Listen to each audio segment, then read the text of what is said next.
The Rays' 9-game homestand got off to a tough start, suffering a sweep at the hands of the Philadelphia Phillies and losing center fielder Kevin Kiermaier for 8 to 12 weeks in the process. Tonight, left-hander Blake Snell goes to the hill in the opener of a 3-game series versus the Texas Rangers.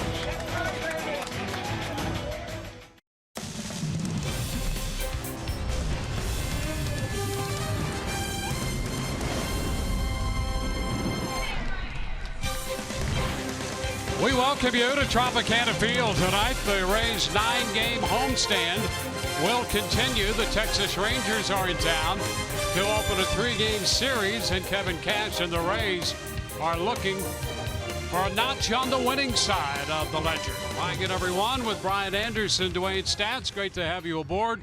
We'll hear from Michelle Margot in just a few moments. Well, the Rays off, as you know, to a very tough start this year, and BA, things are not going to get any easier for the 3rd consecutive season now.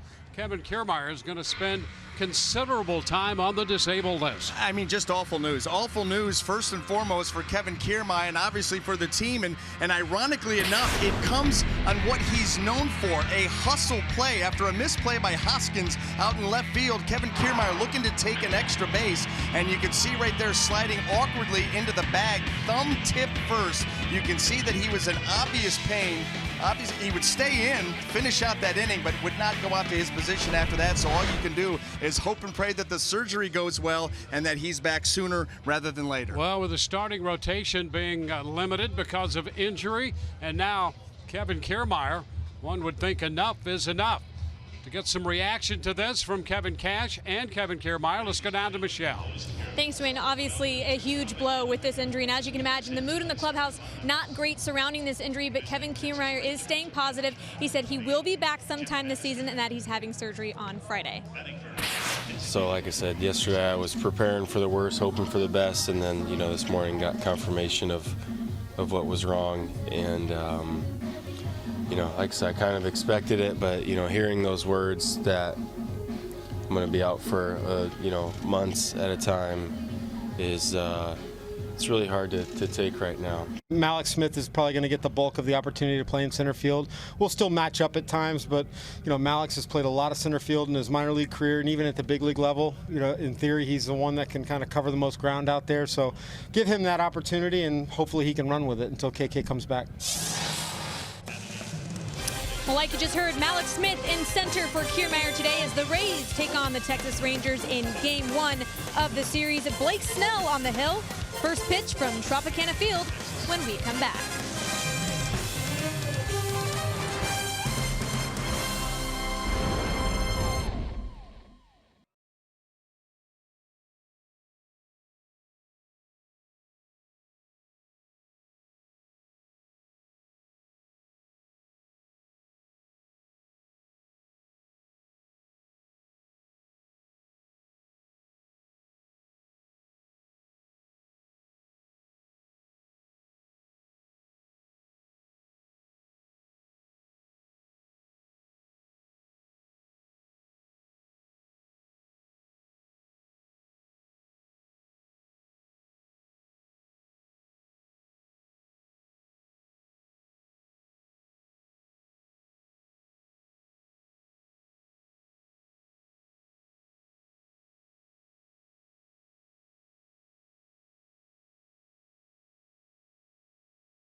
Brought to you by W.B. Mason. Who but W.B. Mason, the official office supply company of the Tampa Bay Rays.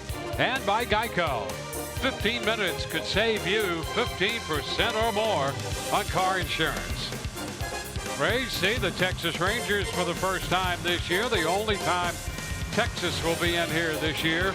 And on the mound, Blake Snell for the Rays after his second win of the season.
To the hill goes Blake Snell, 25-year-old left-hander, ready to square off against the Texas Rangers. The Rays come in 3-12 and Texas in 6-11. We'll take a look at that Texas Rangers starting lineup, presented by your Southern Ford dealers. Shin-Soo Choo's going to lead it off. He'll be the DH, followed by Jerickson Profar. Nomar Mazara will be in right field. He'll hit third. Adrian Beltre in the cleanup spot at third. Joey Gallows at first. Renato Nunez in left. Robinson Chirinos will do the catching. Isaiah Kiner Bolefa will be the second baseman hitting eighth. And Carlos Tochi is in center field. He will occupy the number 9 spot. Now Blake Snell already making his fourth start here in 2018, a 1-1 record, ERA 3.60, 17 strikeouts in 15 innings. Good. You'd like to see him cut back on those walks. I'm sure he'd like to see the same, but that opponent's average, very sterling 154 too. And here is Shin-Soo Choo. The DH starts the night at 2:09, and he comes out swinging, fouls the first pitch, a fastball in at 97. 3 home runs for Choo in the early part of this year, with 3 doubles to go with that. Right now, nothing of his last 14. Skies it to center, and Malik Smith in center field will go all the way to the track. That had some carry on it, and Smith got back there to make the catch. Well, let's take a look at the rest of the Rays defense, brought to you by our good friends at Gold and Diamond Source. And in the outfield, left to right, we've got Johnny Field, of course, Malik Smith, and Carlos Gomez. Across that infield, third to first, Matt Duffy, Adani Echeverria, Daniel Robertson, and C.J. Crone. Wilson Ramos will handle the catching duties. Jurickson Profar up here, switch hitting infielder. He fouls it back. Profar's positioned at shortstop now with the injury to Elvis Andrus. Profar hitting .200 with a couple of runs batted in.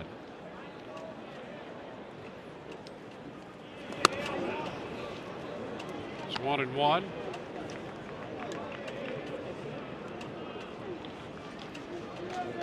Profar, a long-time prospect, highly thought of by the Texas Rangers, and things have not panned out the way they thought. Injuries have had a lot to do with that.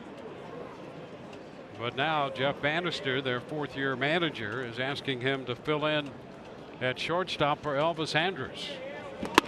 With some pretty big shoes to fill, too. Elvis Andrus, a tremendous shortstop.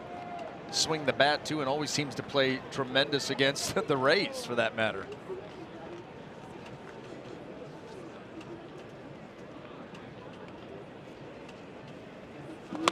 Cut a miss, and it's 2-2.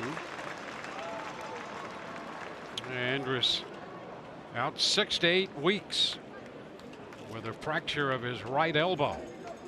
Well, that is a tough break, literally, for this Texas ball club. Amongst their other injuries, Rougned Odor and Delino DeShields out in center field. Liner into left. That ball will be a base hit. One hop to Fields. Profar is aboard, a one-out single. Andrus, a major part of this Texas club, and there it is.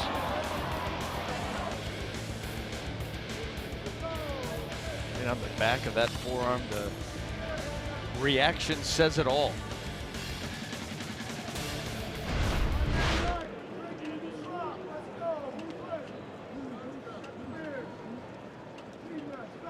He got hit pretty good. Keenan Middleton, hard-throwing right-hander out of the Angels bullpen, hit him and fractured that arm. Mazzara takes a fastball for a ball. It's 1-0.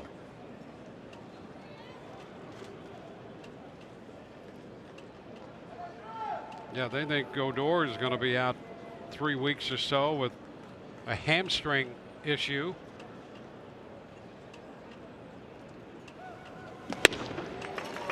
Now a ball and a strike. Well, pretty clear here in the early going that Blake Snell is trying to establish that fastball. He has been coming at these Ranger hitters 95 to 97, although Mazzara at the end of the day very susceptible to the breaking ball, but it plays much better when that fastball has been established. Now 1-2. And there's case in point, Exhibit A. Fastball, swing through, a slider that wasn't even Blake's best version of the slider, and still gets a swinging strike.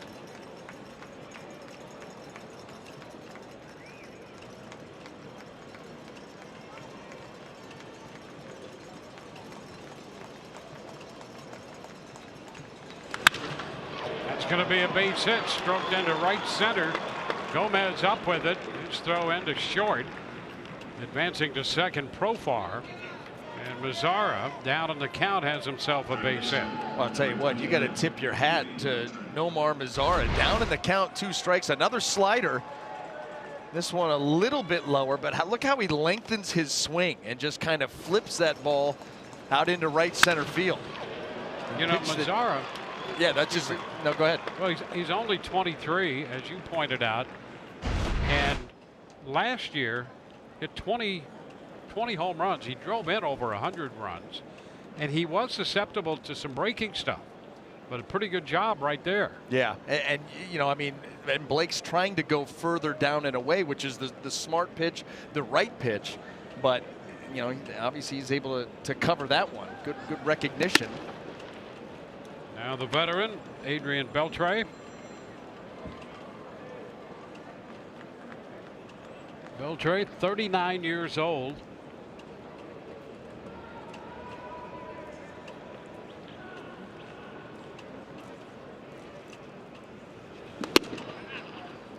Two and 0. Let's take a look at a scouting report on Adrian Beltre. Number one, the thing that jumps out, longevity. How about 39 years old? This is his 21st major league season. Absolutely amazing. And Hall of Fame credentials. I'm sure we'll get into the numbers as this series goes on. But over 3,000 hits, approaching 500 homers. That's a strike. And one of the fading numbers of hitters you faced. Yeah, well, yeah. I think we're down to Beltre.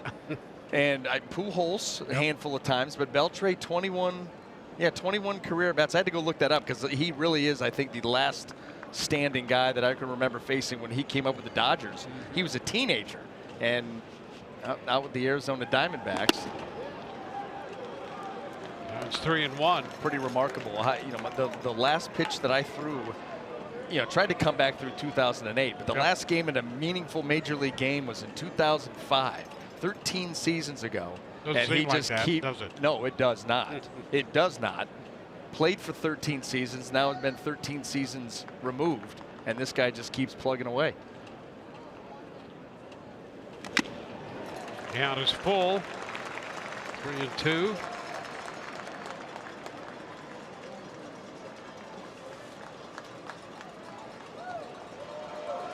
Well, these Texas hitters getting their first look at Blake Snell.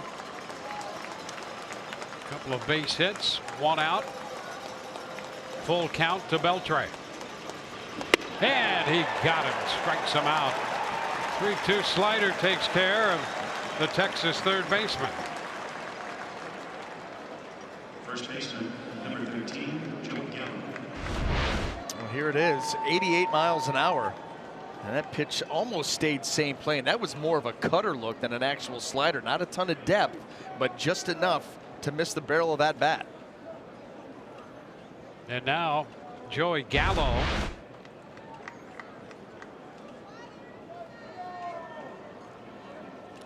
Gallo with 5 home runs started the day tied for second in the league in the home run department. A little late on the fastball. Boy, he was all out of sorts on that fastball, and that was just a challenge 96-mile-an-hour four-seamer by Blake Snell. Joey Gallo usually is hunting that pitch. He does not get cheated.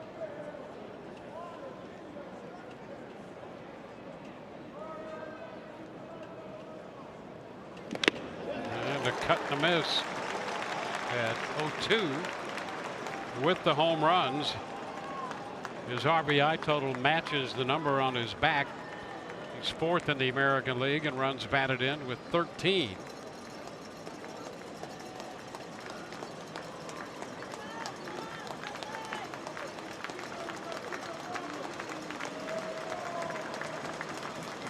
Two men on, 2 men out. 2 strikes the count. And Snell strikes out Gallo with a fastball at 97. 2 men left for Texas. Bottom of the first coming. It will be Duffy, Echeverria, and Gomez for the Rays.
by your Southern Ford dealers.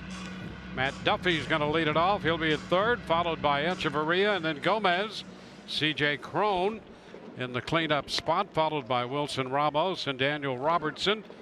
Rob Ruffsnyder is the DH. Johnny Field in there hitting eighth and left, and Malik Smith, the center fielder, bats ninth. Well, taking the mound tonight for the Texas Rangers is going to be left-hander Martin Perez. And if you wonder why the first 8 hitters in the Rays lineup all hit from the right side, well, here's why. How about this? So far this season, opponents average 472.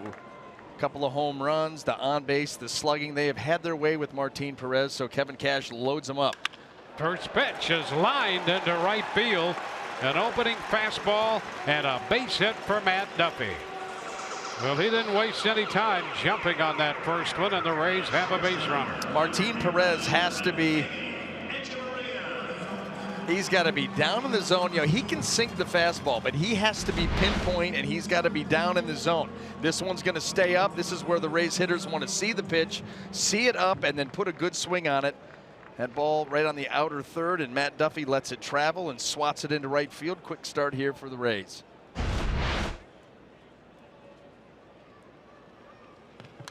Here's the first pitch, fouled right back by Echeverria. Well, the Rays come out swinging here, going after the first 2 pitches.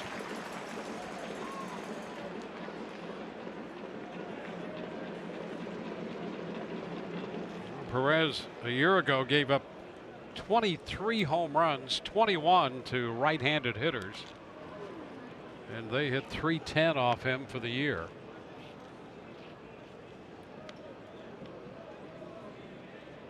Echeverria with 5 runs batted in. He's still looking for his first extra base hit of the year. It's under it and pops it up. Shallow right field, and out there from second base is Kiner Falefa, who makes the catch. Let's take a look at the rest of that Texas Ranger defense, brought to you by Gold and Diamond Source. And in the outfield left to right, we've got Renato Nunez, Carlos Tochi, and Nomar Mizarra. Across the infield, third to first, of course, Adrian Beltre, Jurickson Profar, Isaiah Kiner Falefa, and Joey Gallo with Robinson Chirinos, former Ray, behind the plate. Here is Beltre. Adrian Beltre down there at third. Just keeps rolling on. Now a break off first. The pitch is a ball, and the throw is not in time. A stolen base. Well, Duffy didn't waste any time at all in picking up his second steal of the year. Now Perez is going to go with the high leg kick there, and Matt Duffy gets a great jump. Off a lefty, you're going first movement, and with the high leg kick, that gives him the opportunity to get in there safely. Last season, in 185 innings, Martin Perez gave up 1 stolen base, 1 for 6. Yeah, 5 caught stealings and a pickoff in the mix too. And that's right there where you figure Matt Duffy's not running on me. He's not going to run, so I'm going to go ahead with that high leg kick, because that's a, I mean, he can be quick to the plate, but if he had a high leg kick like that all the time, he'd obviously give up a whole lot more stolen bases than 1. Fly ball lifted toward left center. Nunez will make the catch on it, and Gomez is out. And with those base stealers, you're gonna hold the ball, vary your times. You're gonna mix in that slide step. But when you're going high leg kick like that, you're not really concerned with the runner, and Duffy able to get him. Let's see if the Rays can get him in. Well, it gives Crone a shot to pick up a run batted in and give the Rays the lead. Crone with a little 5-game hitting streak. He's hit safely in 6 of 7. And 4 runs batted in over that stretch. 5 for the early part of the season.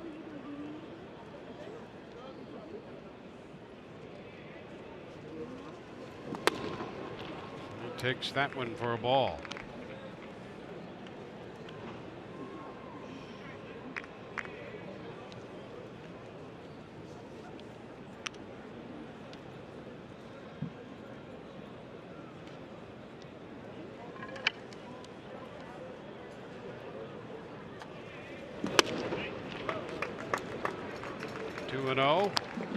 Talked about Martin Perez and his slow start. It's been all about the base runner. He has pitched out of the stretch almost exclusively here the beginning of the 2018 season. Now you count the first 2 outs of this inning. He's completed 9 innings of work, and he's given up 25 base runners in those 9 innings. Too many opportunities.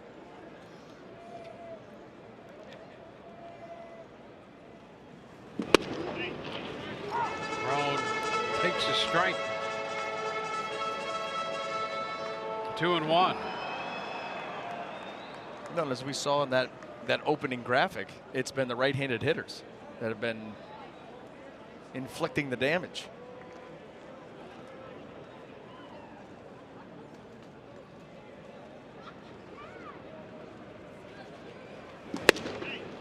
And now he pulls even.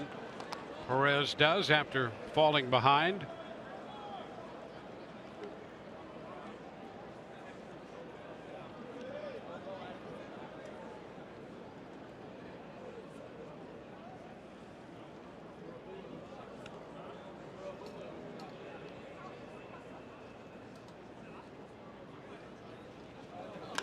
And there's a base hit into right field.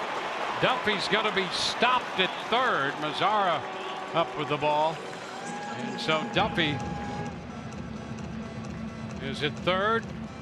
Crone at first. And it did not seem, 2 things. I don't know exactly what's going on. Didn't seem he got a good breakaway from second base. Ball hit sharply the other way into shallow right. A little pause there. Yeah, there was 2 outs going. Well, that's the thing. I mean, that's pretty standard, and it never really gained full speed either. There, you hope that everything physically is okay, but when you're talking about 2 outs, you get and they're going to out look at him, no question, because there was something goofy about that entire play, especially with 2 outs. It's one thing to get a bad jump, but even as we saw him complete his run over to third base, it was very ginger. Now he's going to leave. How about that? So here in the first, things go from bad to worse.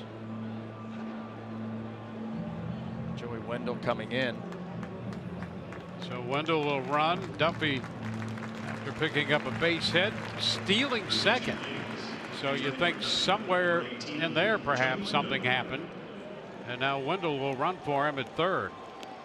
It could be the explosive moment too, as you come off your secondary lead and the ball's off the bat. You're going to have to go now. There it is, hit, and right there you could see him kind of shuffle, like a shuffle step, and never got anywhere near full speed, never thought to try and score. So there was something wrong all the way. Wilson Ramos takes a pitch too high. 1 ball, no strikes. Yeah, things are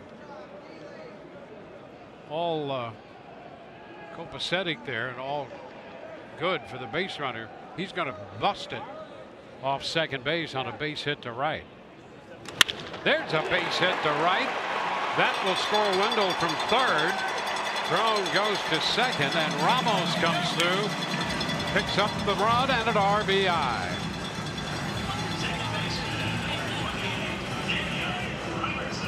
Well, sticking with the theme, right-handed hitters, and when Martin Perez goes away with that 2-seamer and it's got some elevation to it, good plate coverage there by Wilson Ramos, and another sharply hit ball into right field, and the Rays finally get that run home.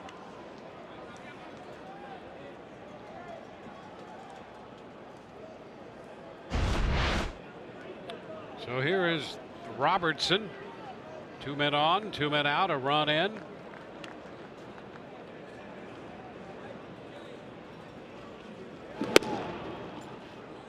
The pitch is a ball. Let's take a look at Duffy going into second base on the steal.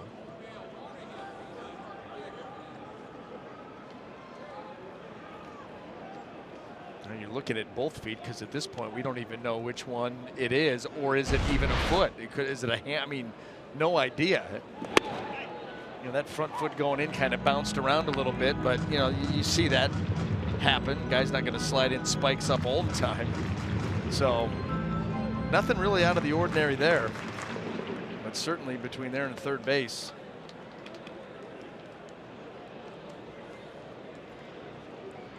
A ball and a strike. The count to Robertson. Headed to shortstop. Profar's tossed to second for the force. So the first is over. The Rays pick up a run and lead 1-0.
Robertson moving from second to third in the spot vacated by Duffy, and Joey Wendell will now play second base after running for Duffy in the bottom of the first, in which the Rays picked up the go-ahead run.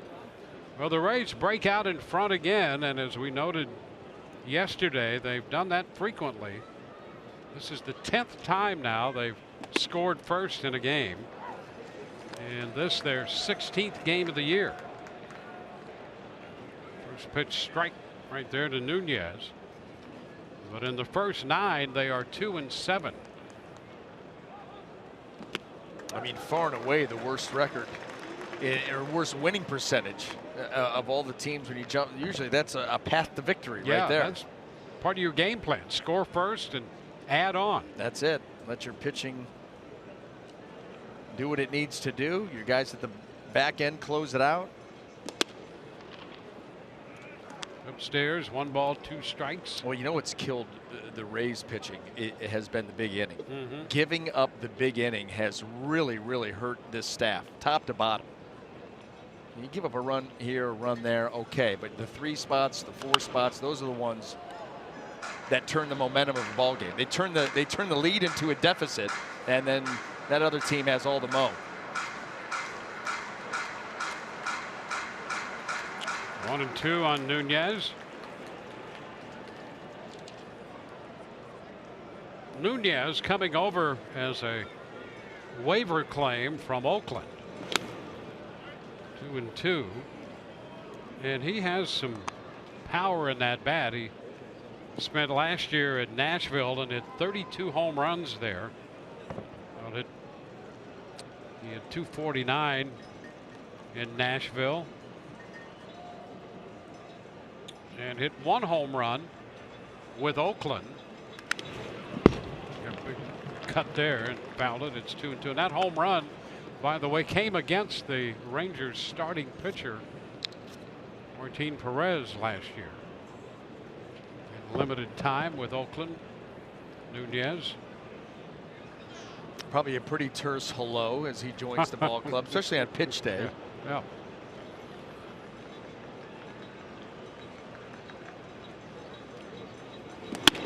It's high.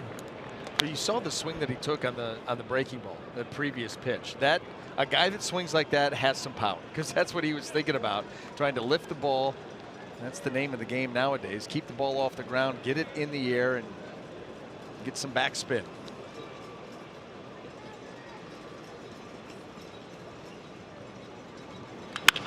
Sharply hit down to third. Great stop, Robertson. Up in the throw to first. Got him. Outstanding play by Daniel Robertson down at third. That ball smoked off the bat of Nunez. That's our Bonefish Grill fresh catch of the game already. Here it is. Boy, a one hop into the hole, and look at Daniel Robertson on the short hop, no less. That is a very difficult play, but you got to finish it off with a strong throw. And he's able to do just that. We're going to stick into that mid and then get up and throw the runner out. Great play all the way around for the first out. Now Robinson Chirinos. First pitch is a strike to him.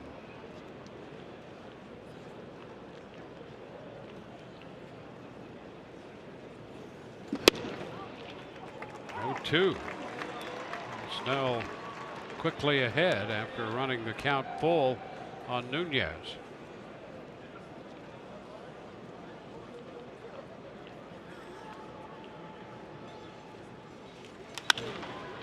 Pop fly right side toward the line.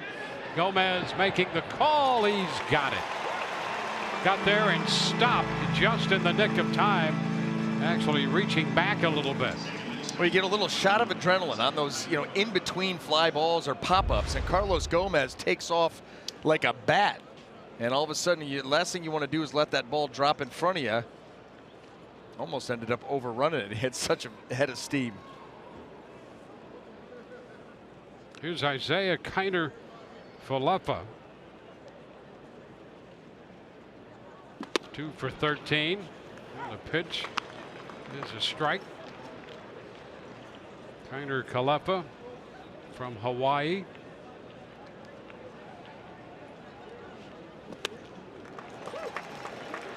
And the count is 0-2.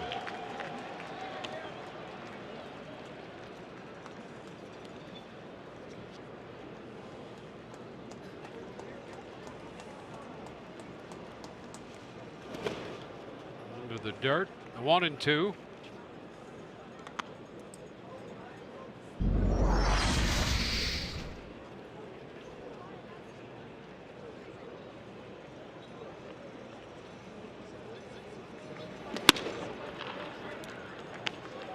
Balls, 2 strikes. He just made his big league debut last Tuesday against the Angels. There's strike 3. So a 1-2-3 inning. 3 strikeouts in the game for Snell. Rays lead 1-0.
In the bottom of the second, well, an injury update for you on Kevin Kiermaier, that right thumb strain from yesterday. He is expected to miss about 12 weeks. He promises he will be back this season. He is getting surgery on Friday, guys.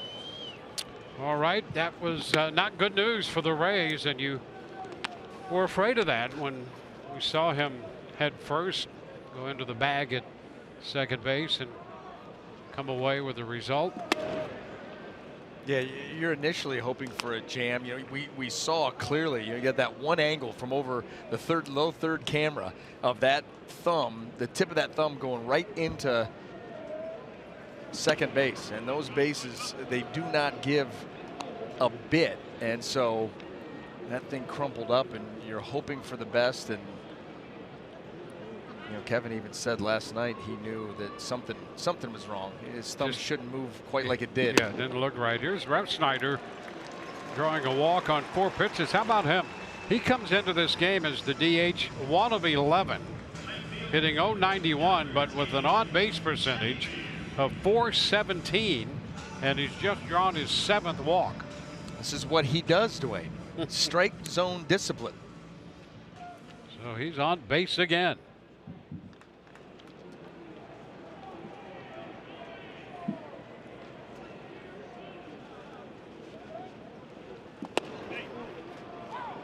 Now a strike to Johnny Field.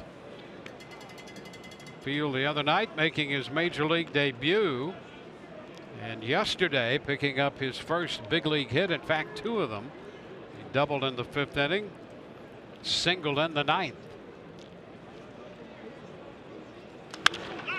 Fouls it back and is in the hole, 0-2. Here's a look at his first big league hit. Well, he got a fastball right out over the plate, elevated a little bit, hit a rope to left off that wall. Get it in style, no cheapie.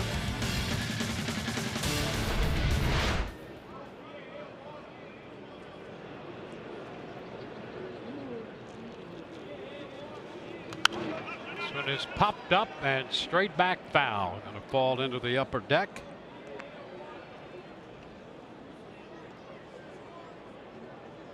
Field in the game yesterday as a direct result of the injury to Kiermaier, and making the start tonight in left field. Oh, and he's going to get you know, an extended opportunity. So is Mallex Smith. You think about Kevin Kiermaier. You know, injuries happen in this game, and obviously yesterday, not good news for Kevin or the team. But think about the last 3 seasons now for Kevin Kiermaier and how frustrating that must be. It was the thumb this year, the hip a season ago, the hand and wrist, you know, on a defensive play the year before that, and just a frustrating run for a very important part of this team. Yeah, and that was one of the big goals for him this year. He talked about it in spring training. Playing every day, staying away from the injury, putting in a full season. And how frustrating that is now for Kevin Kiermaier. It's something that he certainly didn't want to believe, and I think anyone who follows this club feels exactly the same way. Very, very frustrating. You almost can't believe. You know, it's one thing to be injured, go on the disabled list, but there have been, you know, there've been significant chunks of time that he's missed. And now the count is full. We've seen Field do this a number of times before already. Fall behind, and then before you know it, the count is full. Martin Perez lacking that true put-away pitch, does not get very many swings and misses. Tries to entice you into weak contact.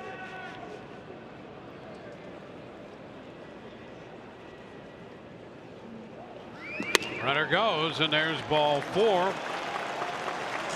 Back-to-back walks. Well, here's a look at the injury sustained by Kevin Kiermaier. There's 16 making that grab out there, and you knew right away something was wrong. Boy, awkwardly into first base, you know. You think about all these injuries, it's Kevin Kiermaier going all out, above and beyond. Even yesterday, he's trying to stretch what should have been a single. It was misplayed in left field. He immediately breaks for second. So you think those are all hustle effort plays, and they've all cost him. Well, there you go. You can see the difference with and without Kevin Kiermaier. About that defense that he brings, what that ERA down almost a full run. You're talking about 0.8 of a point in team ERA. Score a little bit more speed on the base paths. Too many games in that without column.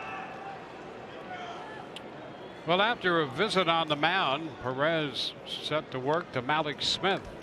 2 men on with nobody out. Malik puts down the bunt. It's a good one. Perez bobbles it, and everybody's going to be safe. He had only one play. Chirinos pointing to first. So the Rays have loaded the bases against Perez in the second. You wonder how much of this slow start by Martin Perez has gotten into his head. Back-to-back walks and then a bunt should have been handled. And on the transfer, he's not able to get it out of his glove, trying to rush that throw. And now he is in a world of hurt, going right back to the top of the order. Well, they give Malik Smith a base hit on that. The bases are loaded. He'll take it. And now Wendell, Joey Wendell up here.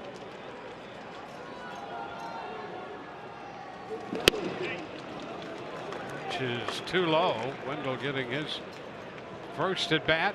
Duffy left with some kind of injury or situation involving his feet. We think it's his feet, but prevented him from running full out. Fly ball toward the left field corner. Nunez into foul territory, and he does not make the catch.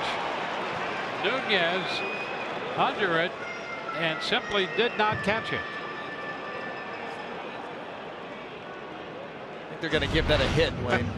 I was going to ask you what you would score it. I scored a hit. He had it the whole way, it looked like. And then right there, the backhand looked like right off the thumb of the glove. It's a no play. Of course. I think errors have been disallowed. Yeah, it's trying to speed up the game by not giving anybody errors. When I hurt anybody's feeling. Yeah, you know, if he catches that ball, the Rays have a run. It could have been strategic. Although Martin Perez not known as a big strikeout guy, so we'll see if it pays off. You got to take advantage. Take advantage of these mistakes. So you got a great opportunity. Could be a pivotal no play. Tapper foul, 1 and 2.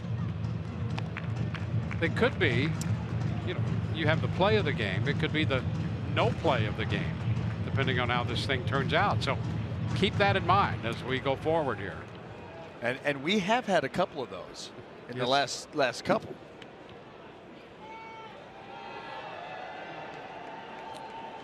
Ref Snyder's at third, Fields at second, Smith at first base.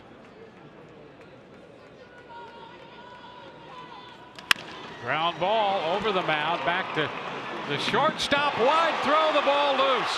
1 run is scored, another run will score. How about all that? And we have an injury at second base. On top of that, Profar is down. He made a wild throw. So Profar is down.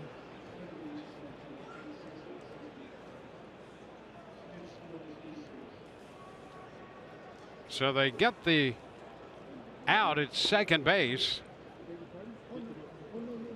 Well, that looked to be an absolute tailor-made double play.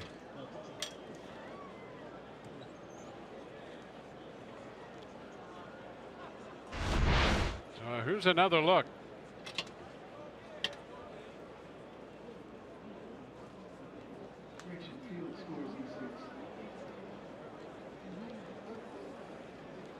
Another angle.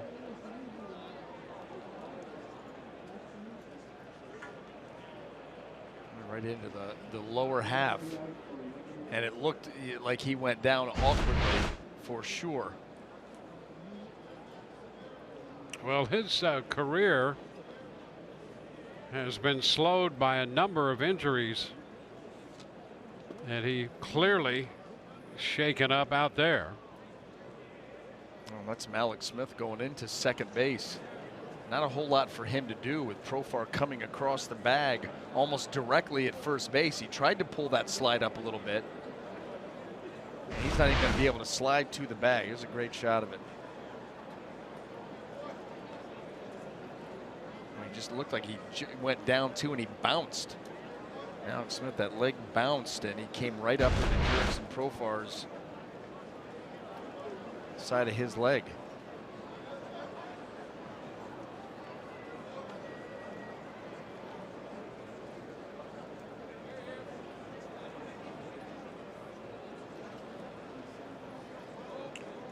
Yeah, they're working on the neck area, as you can see there. Get clipped and go down, and who knows what ended up.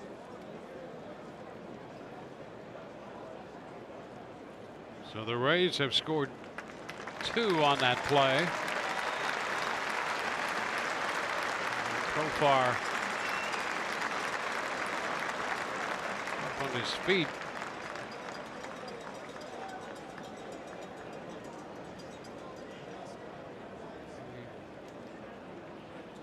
Still appears he's trying to get his bearings a little bit out there. I think he's trying to, well, wants to stay in the game too. It was kind of like, what do you mean I'm going? And Jeff Bannister said, go. You're going to the dugout, coming out of this game. Well, as we mentioned, he's had injuries before and has lost enough time that way, and I'm sure that's part of how he feels about this situation.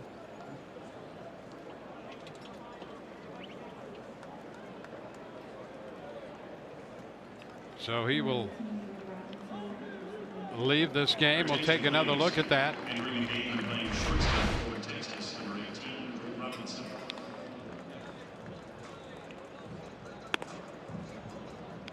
He hit the deck hard. And he's like, wait a minute, I'm leaving the game. That's where Jeff Bannister's like, go. And Adrian Beltre relaying the message, you're coming out.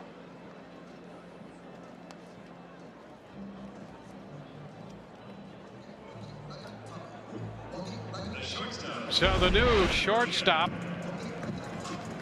is Drew Robinson. So sorting all of that out. Wendell reaches.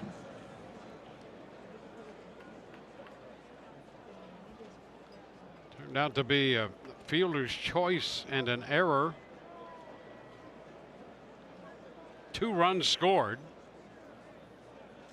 Ref Snyder and Field across the plate.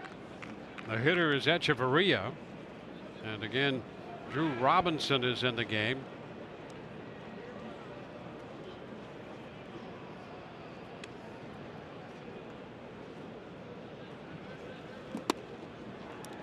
Upstairs to Echeverria.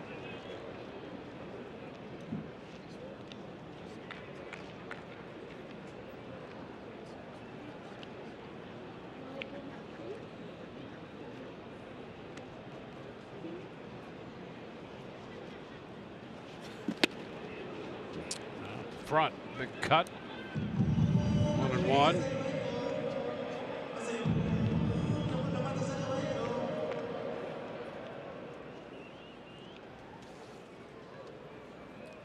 So it's 3-0. Rays with a run in the first, 2 here in the second inning. Ground ball headed for the hole. Base hit into left. Wendell goes to second. Echeverria is aboard.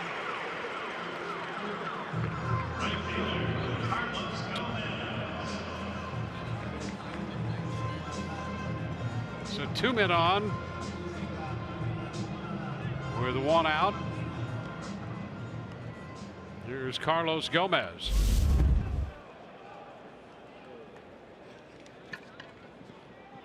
Gomez hit a fly ball to left. His first time. 0 for 6 in his career against Martin Perez. And a hot shot, base hit into center. That ball hit hard. Wendell heads to the plate and arrives ahead of the throw. from the center fielder, Tochi. Rays pick up another run. It's 4-0. Gomez picking up his 4th run, batted in. Boy, the ball comes off his bat very hard. I'll tell you, you're right, absolutely right. When the barrel finds it, it moves.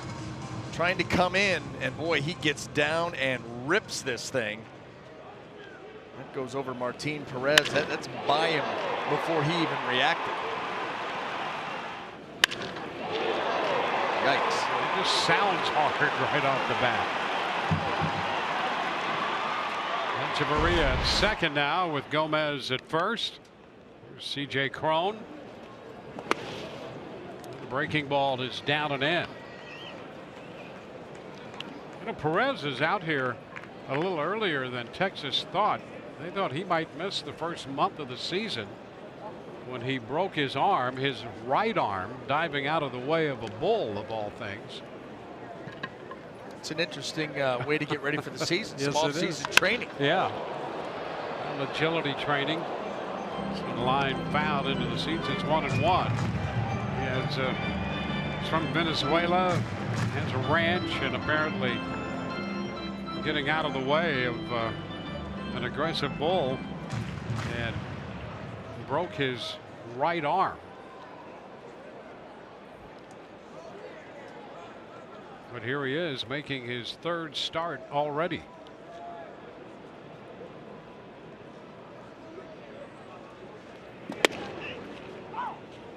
That's a strike. It's 1-2. Well, you can see it has not been a fast start for Martin Perez this year. There's that swing and miss rate we talked about, the well hit average, opponent's average. I mean, it's the base runners, the opportunities. Oh, look out. I will say this, Dwayne. The bull may have caused the broken arm on the dive, but Martin Perez at the end of the day got the best of the bull. Yes, he did. Yes, he did. Said, really? He tasted great. He barbecued the bull. He did. Actually did. Sure beats squirrel. Oh, strike 3 call. Cron not happy with Mike Estabrook on that call. There's a little parting word. A strikeout for Perez. I would tend to agree with you. Yeah. Having not been a big connoisseur of squirrel. But the bull might be a little better. Yeah, without question. I mean, a squirrel, what is a squirrel? It's basically a mouse with a fancy tail. It's all it is. Lives in a tree. Right. It does, yeah. Susceptible to 22s and buckshot. 22s as you get better and better. Yeah. Wilson Ramos back through the middle, base hit. Swinging on the first pitch. Echeverria heads to the plate. So the Rays continue to build this lead. It's 5-0. Ramos picks up his 2nd run, batted into the game. Well, and if you're Martin Perez, the toughest thing right now is the mind games. It's been a tough start. The numbers have documented that, and he's off to another rough one here, trying to go with the breaking ball, and it's down. But Wilson Ramos, we saw it in his last at-bat, the plate coverage. And now he gets down and threw that one right back up the middle, and the parade continues. Daniel Robertson will be up here, the 9th hitter to come to the plate in the inning.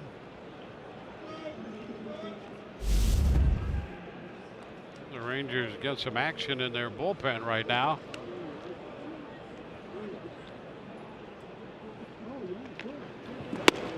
Pitch strike to Robertson. 4-run inning for the Rays here. Jesse Chavez throwing in the bullpen. Rays had 3 hits and a run in the first inning. They have 4 runs, 4 hits in the 2nd inning.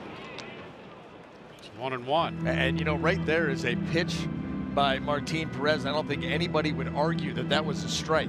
But the way that Robinson Chirinos received that, was so poor that you take it out of the zone, and Mike Estabrook calls it a ball. So instead of being 0-2, it's 1-1.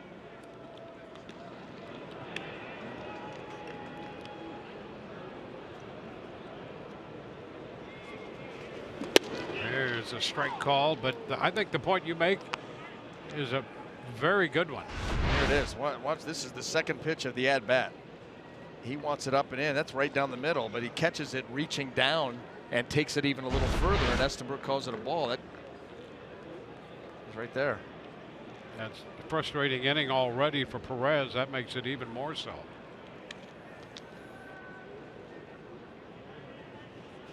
To take down and in, 2-2.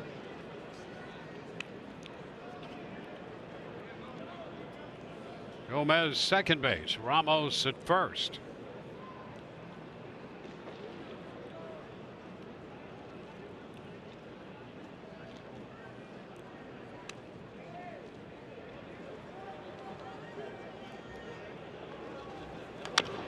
A tap, that's a foul ball.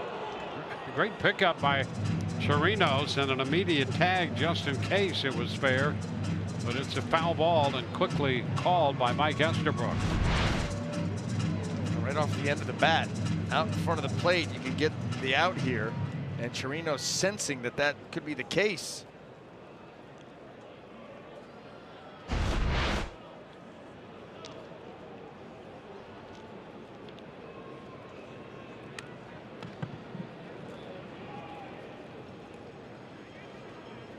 Two. And now the count is full.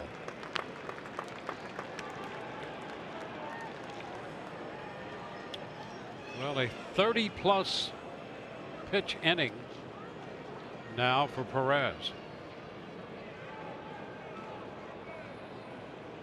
And the count is full. The runners will be off. Gomez second. Ramos will trail from first. And ball 4 is upstairs. The Rays have reloaded the bases. So the bases are loaded. And now Rob Refsnyder will come up. Well, the Rays have batted around here. Second time this year they batted around in the 8th inning of the opening win over the Boston Red Sox. Here's Refsnyder stepping in. We've already cited his proclivity to draw the walk up there with a very good eye. Bases loaded, no place for him now. He swings on the first pitch, lofts it into left center. Running over is the center fielder Tochi to make the catch. So Refsnyder goes after the first one and flies out. 4 runs home, 5-0 Rays.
against the Texas Rangers. Well, an injury update for you on Matt Duffy, who left today's game. The clubhouse says he has right hamstring tightness. He is day-to-day and will be reevaluated tomorrow. Dwayne NBA. Hey, thank you for the update. So it's a right hamstring tightened up there, and that's in a way good news that it's not involving the heel or the foot or anything like that was so troublesome and cost him so much time. And they're saying a right hamstring issue.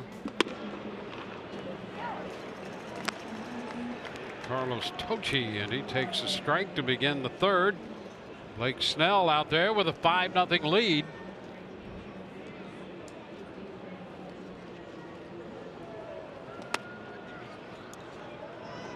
Ball, 1 strike.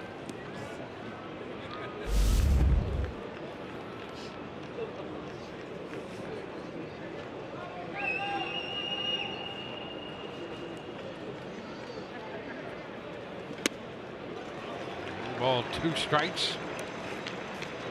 Tochi, a Rule 5 player. And the Texas Rangers liking him enough. If they didn't keep him, they'd have to offer him back. And they like him enough to keep him and give him some playing time. It's going to be a foul ball, and just across the line, Gomez in right handles that for the first out.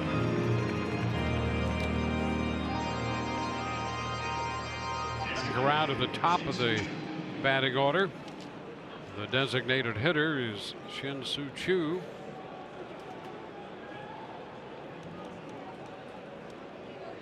Well, rough season last year for Choo. He spent time on the disabled list, 4 separate trips to the disabled list. Takes a strike. You could never get on track. Yeah. I mean, you're talking about a 6-month season, 4 trips to the disabled list. That drive you mad. Well, and you know, that's the other thing about Kevin Kiermaier. Number one, certainly bad enough to miss the time that you're going to miss. But you miss that amount of time, you know, we're in the middle of April. Yeah. Now he comes back and whatever it is, 8 to 12, some people think might be 13 weeks. Now you've got to catch up and get yourself into a position where you feel comfortable competing at the major league level. He's unassisted by Crone down there, and Choo is the second out. So that's the other challenge. You can only imagine how frustrated Kiermaier must feel.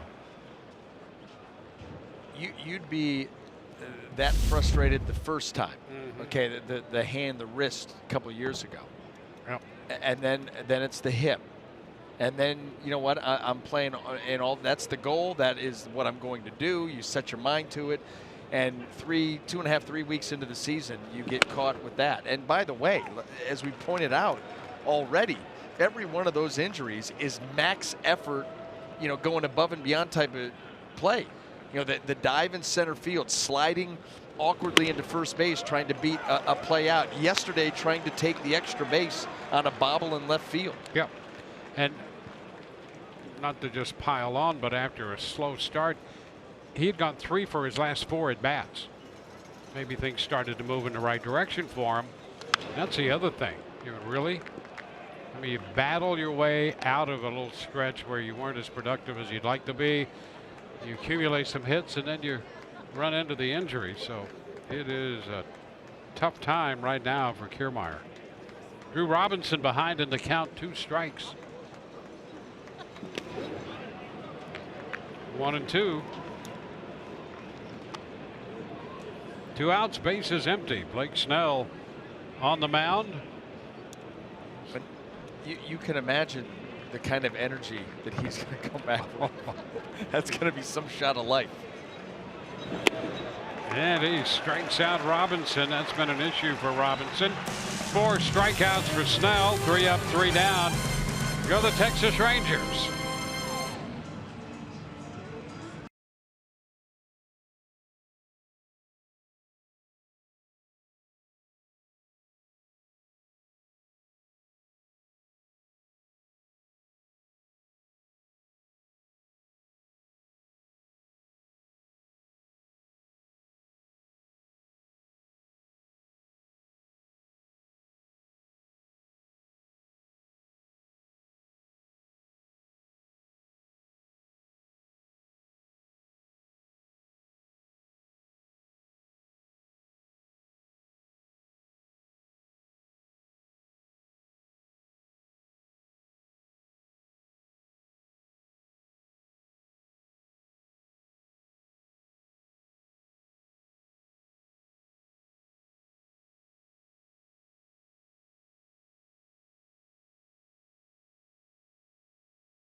Built for Baseball brought to you by T-Mobile. And how about this, Dwayne?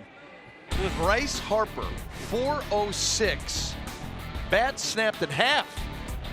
Yeah, is that impossible? I would have said yes until this video. Let's contact the science teacher. I mean, really? He's carrying the handle of the bat with him. Well, he showed you on his way to the dugout. He pulled it wasn't quite the Albert Bell from the dugout pointing at the bicep, but he was flexing. That's creating some bat speed. It's pretty impressive. Wow. Johnny Field with a count of 1-1. He walked, and the Rays 4-run second. Yeah, and I would say that Bryce Harper was built for baseball. T-Mobile, Bryce Harper, all of it. Yeah. Well, come on. Well, you know, the big free agent year, too. I was just going to say that. Free agent, and what a class it's going to be. Machado out there. Is there enough money Harper out there to go around? That's going to be interesting. It will be very interesting. You know, every year you think, well, at some point there has to be a limit to this. And I've just watched it through the years. Apparently there is no limit. I think maybe a good amount of the free agents, you know, this past offseason would tell you that there was a limit. Yeah. Maybe everybody's starting to save up because of what's coming. That was part of the theory, you know, that next year's class has a ton of talent in it. It's going to cost a ton of money. And so there was at least the rationale proposed that's why the market was so slow this past winter. And do you buy that? No, I don't actually. I mean, maybe for some teams, but at the end of the day, when you start talking about if Kershaw opts out, Manny Machado, Bryce Harper, how many teams are going to be able to pay them anyway? A handful. Yeah. So what does that say for the other 25 teams that didn't spend anything? And you know, what does that say about the game in general when you're back to a point where just a handful of teams can bid on those guys? That's something that it seems every decade that discussion comes up. And how do you then make it more competitive? That's upstairs. Before the draft, you know, it was just wide open, sign people. And that started to be expensive in its own time. They thought, well, we can't go out and spend all this money on everybody being free agents as amateurs. Hey, a base hit up the left field line. Malik Smith will get a chance to run for an extra base hit. Pulls up at second with a double. So the Rays have another scoring opportunity against the left-hander Martin Perez. We had Adrian Beltre pulled way off the line there at third base, and another sinker that stayed up. That was in the middle. And Malik's, during this recent hot streak, he has been going the other way quite a bit. Not up the third base line, but there's Adrian Beltre. There's some room to sneak it by him, trying to take away the 5-6 hole, and he goes just straight 5 hole. Oh, that sinker is a big pitch for Perez. He does throw the fastball a lot between the sinker, the two-seamer, and the four-seamer, but that two-seam, that sinker, if that's not working for him, you see the result. Well, you fall behind. You've got to make the adjustment, bring it up a little bit. It flattens out, and then the ball gets flattened out. And that's what's happened to him his first 3 starts here in this new season. Want to know the count to Joey Wendell.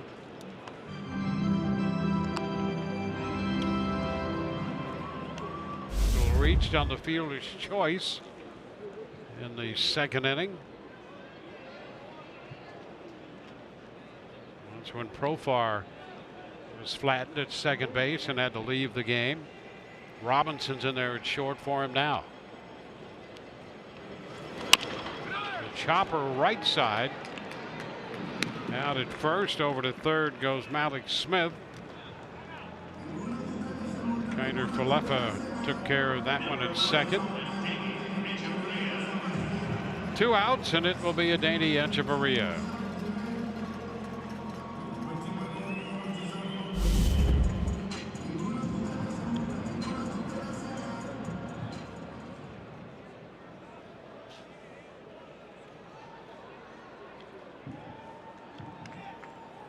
Chavarria has a base hit.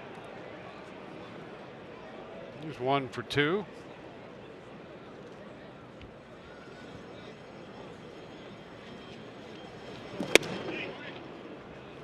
No ball, no strikes.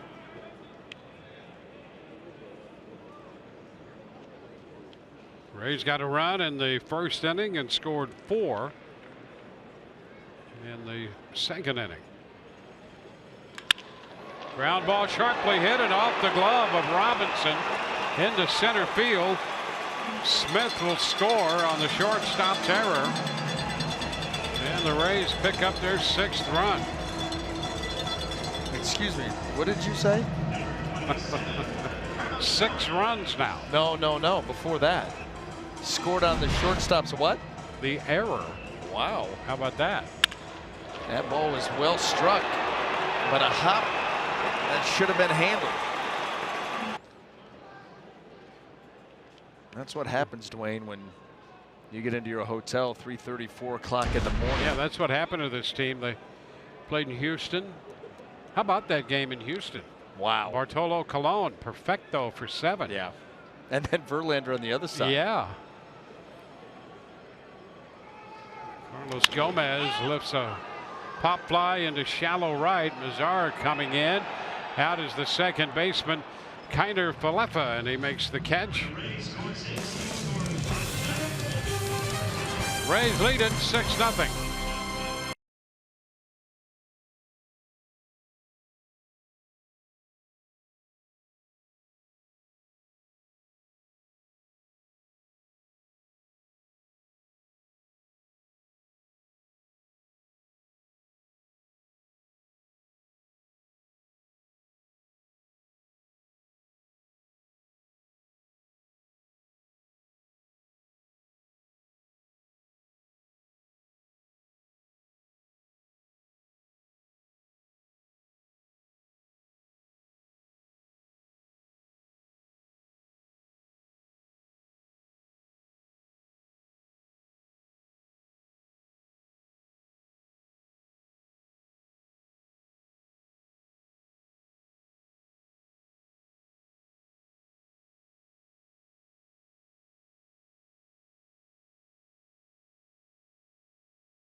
Well, the Rays have built a 6-0 lead through 3.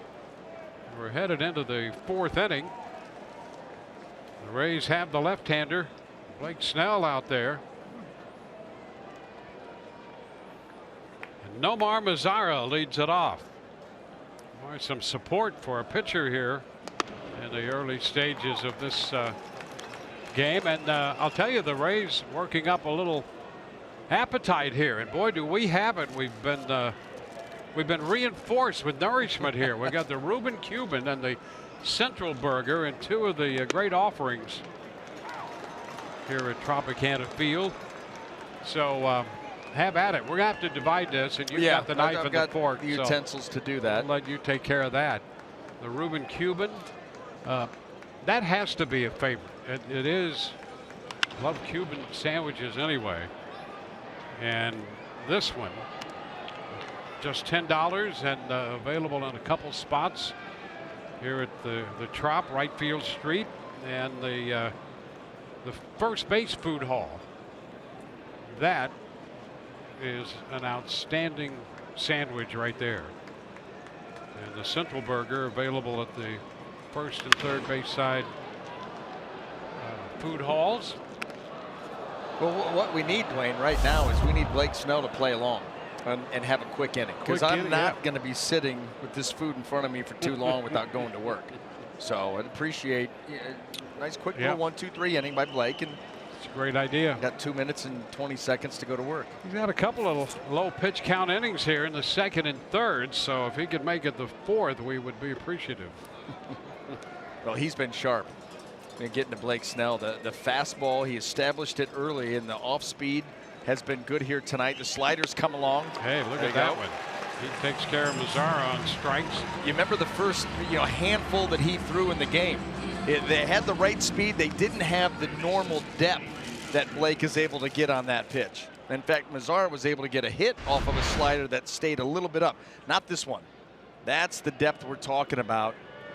And he comes up empty, and Blake continues to be very, very good. Adrian Beltre, 1-0 from what we've seen of Blake Snell this year. Hey, look at this.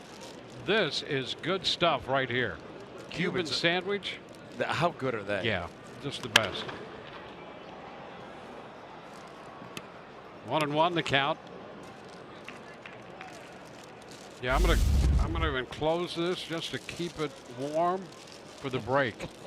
We're gonna throw it to break fast and see if we can add another spot in the middle of that break. Well, yeah, give us a little time to eat. Real quick, you throw it to break fast. Michelle takes it out, and she drops some knowledge on that's a people. good idea. Yeah, she should spend a little time. Look at that. There we go. Oh, hey, nice going. He's divided them. Evenly divided as well. I mean, you know you've got a great partner. I mean, look at that. Your lid right here. Yeah, we'll put that lid came off. Right back on. Think that. There you go. Look at this. What a presentation. See, perfectly divided. 50-50. That's the way this partnership is up here. Maybe. It's we could close. get a little 51-49, 52-48. Every now and then. Yep, that's all right. Pendulum, it needs to swing a little bit. It's what keeps everybody on their toes. Yep.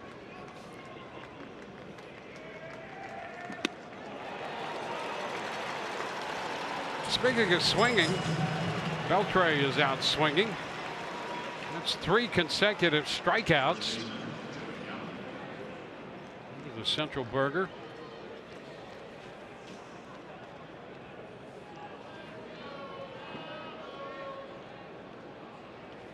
Base is empty, and here's Joey Gallo.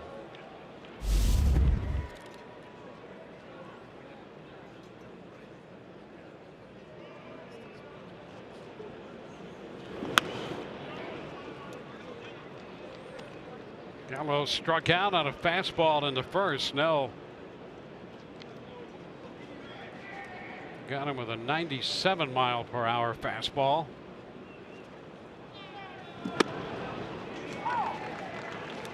That's a strike.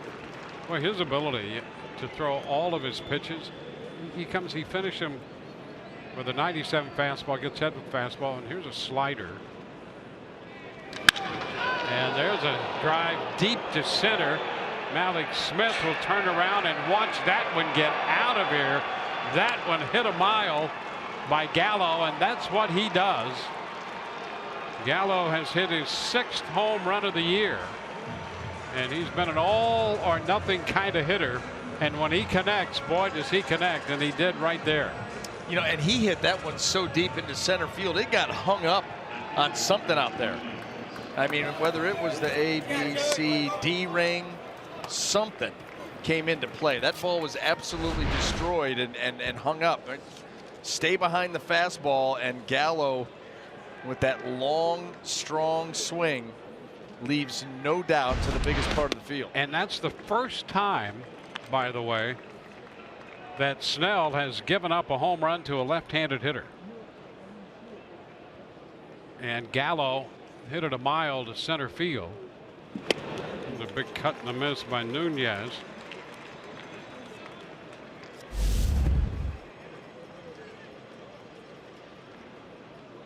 He had gone, I think, 190 hitters from the left side. He faced 190 left-handed hitters without giving up a home run. And here's a great shot overhead coming right at you. Hits the ring up there. Right down here. Boom. The D ring. It rattled around on. Well, you know what? If you're going to give one up to a lefty, give it to the guy who is known for it. That's right. Nunez out on strikes. Snell strikes out the side. The last 4 outs have been strikeouts. And a home run by Gallo.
Rays baseball on Fox Sports Sun, brought to you by your Southern Chevy dealers.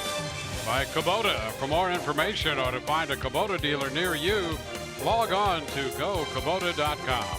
And by your local Ford dealers. We go to the bottom of the 4th inning. It's a great snack here in the middle of the game. Rays have a 6-1 lead. C.J. Cron swings and misses. Cron, Ramos, and Robertson due up against Perez.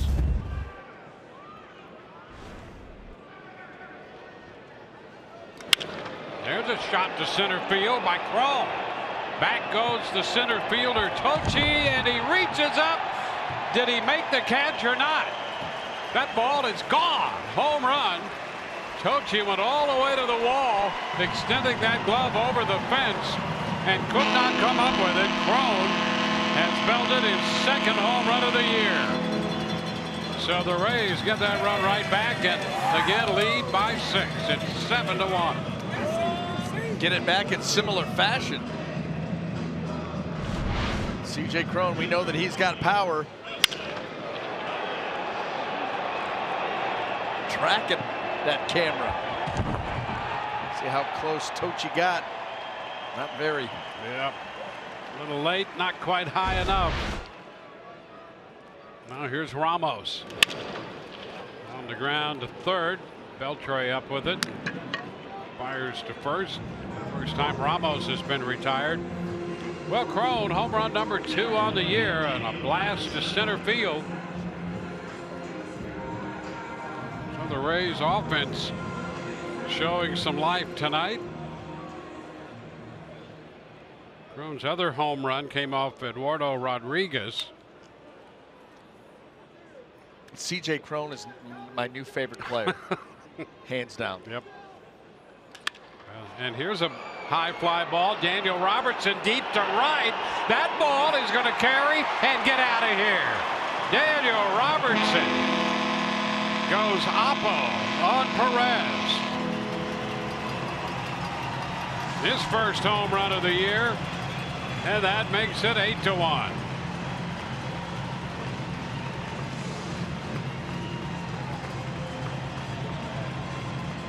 So Daniel Robertson showed up at camp a little lighter but stronger, and this one gets out to the opposite field. You think so?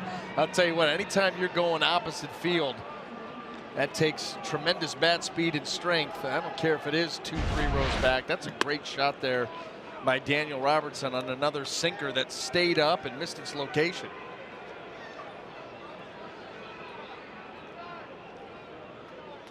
A strike to count to Rob Refsnyder.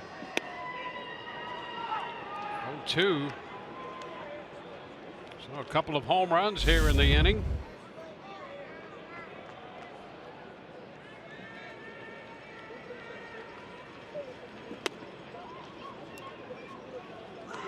One ball, 2 strikes.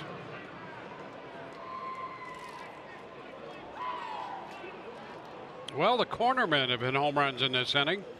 The first baseman Crone and the third baseman Robertson. Getting some power from the corners. Nice little bookend. That great answer too. You know, this offense is coming out, taking advantage of some walks, had some big hits, some hard hits the other way. Now the long ball. Refsnyder fouls it. And I'll tell you, it's good for an offense that has struggled. Rays coming into this game hitting .224 overall, 12th in the league. And they'd scored 48 runs coming in through the first 15 games. Breaking out with 8 runs so far, double figures in the hit department. Refsnyder fouls one. We're going to see 2 more lefties in this series. Yeah, Matt Moore will pitch tomorrow. The former Ray. You've got Cole Hamels in the 3rd game. So this is probably a lineup, you know, we're gonna see a whole lot of. There's Matt Moore and Cole Hamels talking to each other and saying we need to find different areas of the strike zone the next couple of nights. And that is strike 3 call on Refsnyder. Second out of the 4th inning. The bases are empty, and Johnny Field, who walked and scored in the 2nd inning, caught looking on a 3rd strike in the 3rd inning, now hits again in the 4th.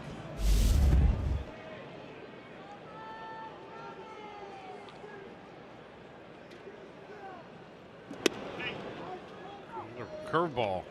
First pitch is in there for a strike. Something different for Perez.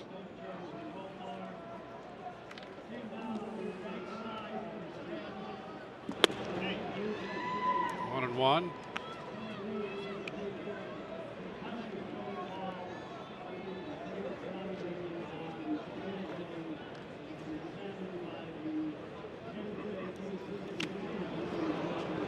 One and two.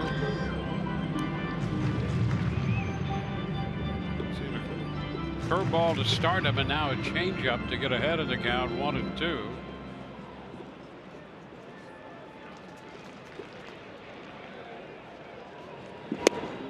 This one is low, 2-2.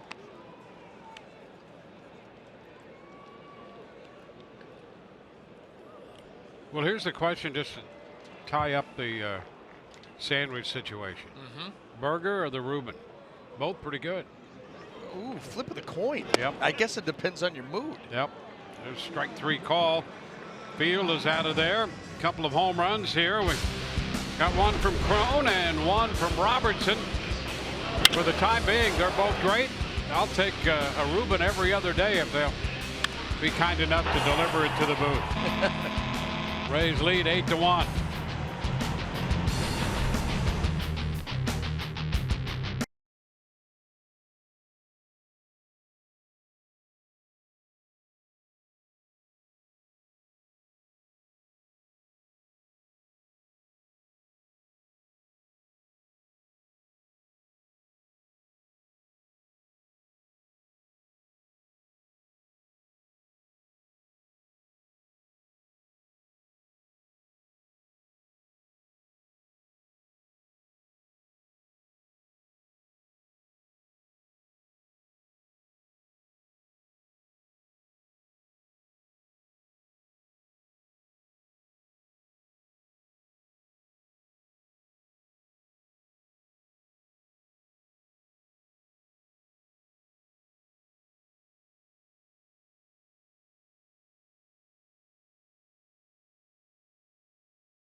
Home runs by Crone and Robertson in the bottom of the 4th inning. Power from the corners, and we go to the 5th with the Rays leading here 8-1. Just finishing up our little snack here. Nice little pick me up in the middle of this game. Chirinos, Robinson Chirinos leads it off. 1 strike to count on him.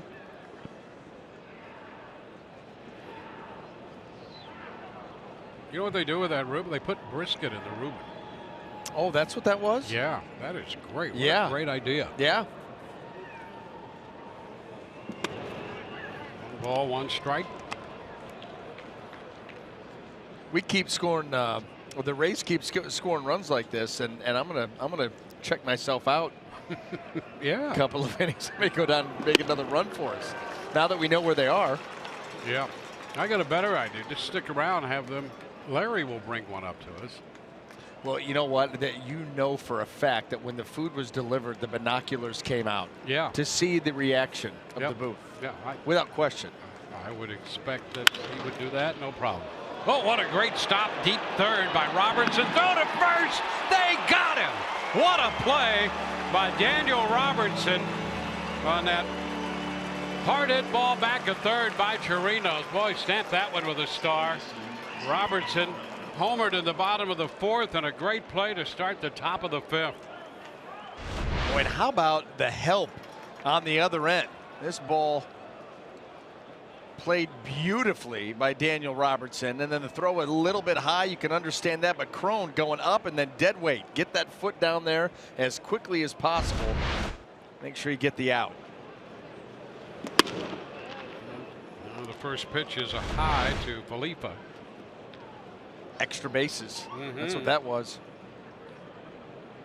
And out number 1 is what it turned out to be.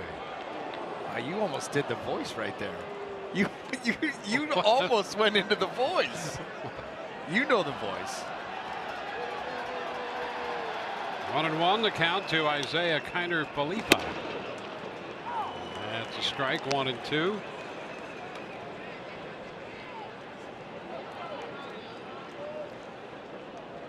That was beautiful. Play was good. Outstanding. 2-2 now. Just an alternate version. It was almost like I was sitting with somebody else.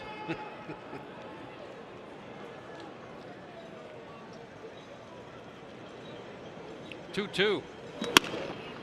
And the count is full.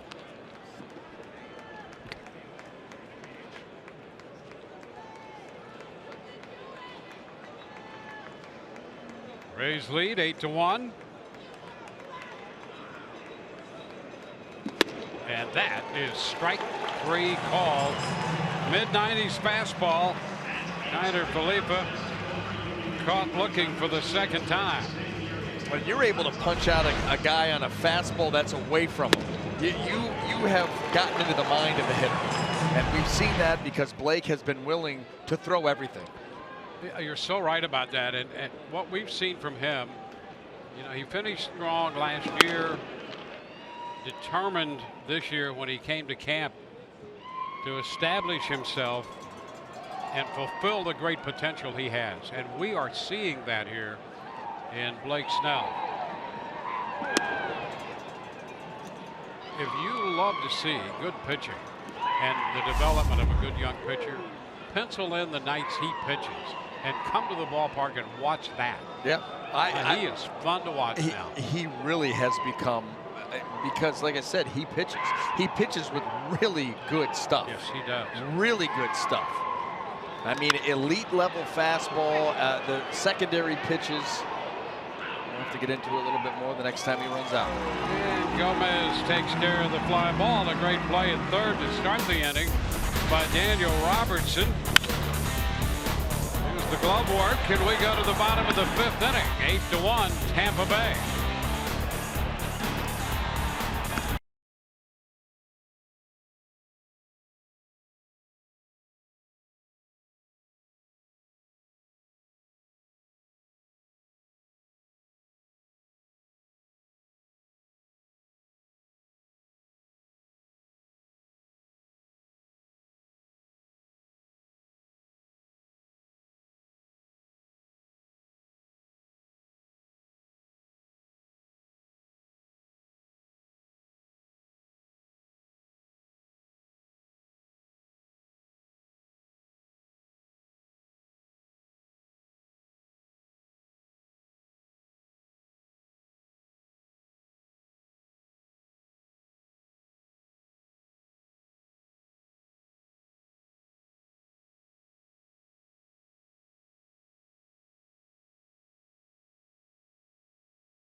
Coming in to hit in the bottom of the 5th inning.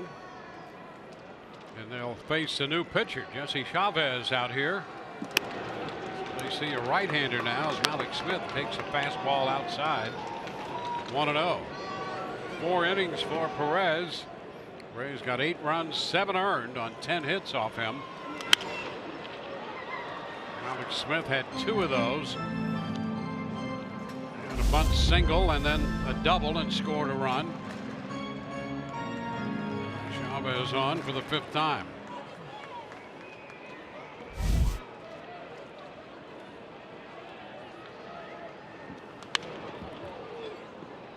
It's 1-2.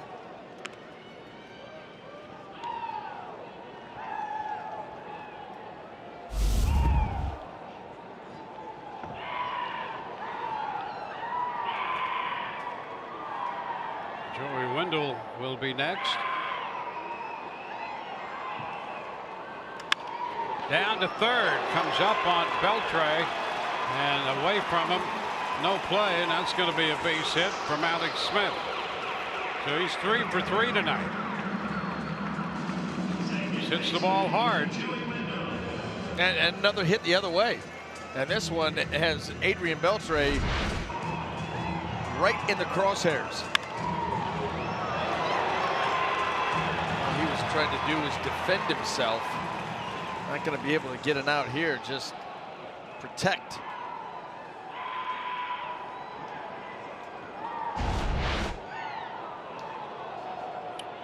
We go to the top side of the order. Joey Wendell, which is too low. Now Malik's 3 for 3 tonight over there at first base, now hitting .395 on the year.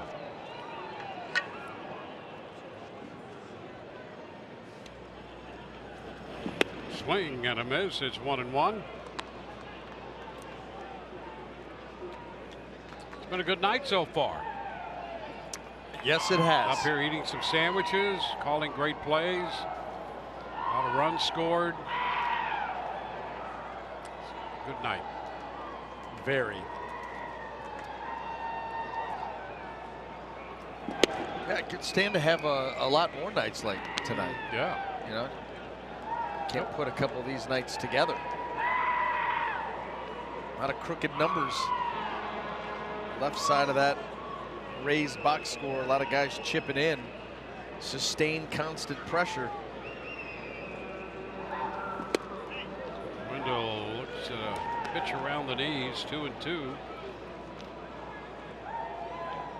Yeah, something offensive, which is actually not offensive because the Rays have been looking for this, but something offensive happening in every inning so far.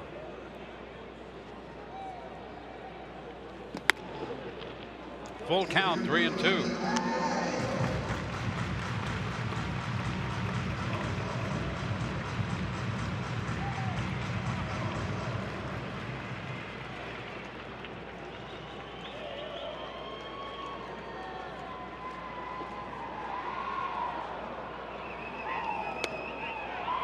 Wendell draws a walk.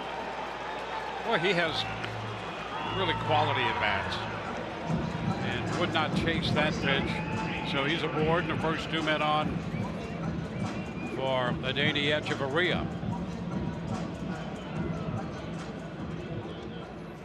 Echeverria, it's a single. He reached on an error, popped out his first time.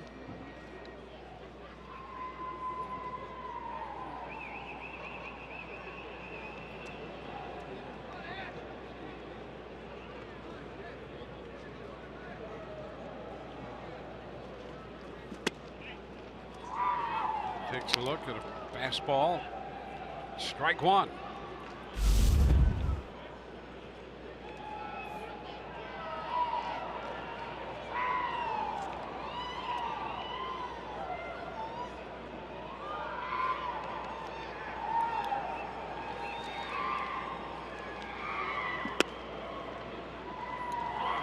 It's too low from Chavez.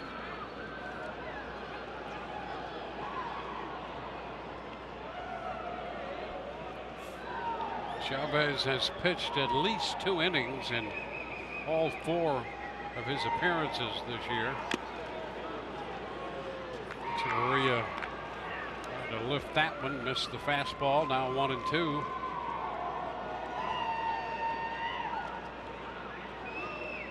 You remember Chavez from his time with the Oakland A's, staying within the division. He'll throw a little bit of everything at you too. Cut it, sink it, slide it. It's outside. 2-2.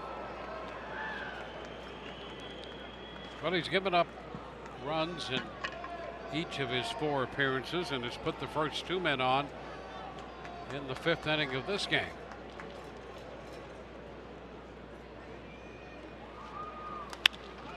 Up the right side with some hang time. Mazzara cannot catch up to it, however. Falling in front of the bullpen and bounding into the seats for a souvenir. And a happy fan right there. Souvenir baseball.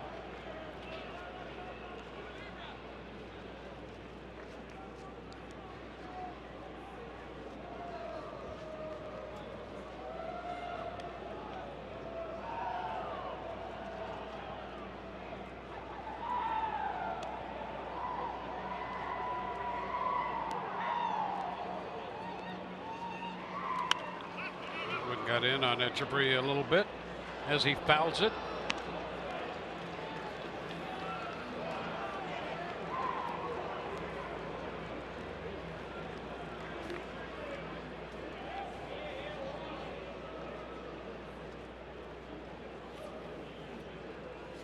These are the Texas Rangers in a 3-game series here. Minnesota will follow the Rangers in. Up the right side again.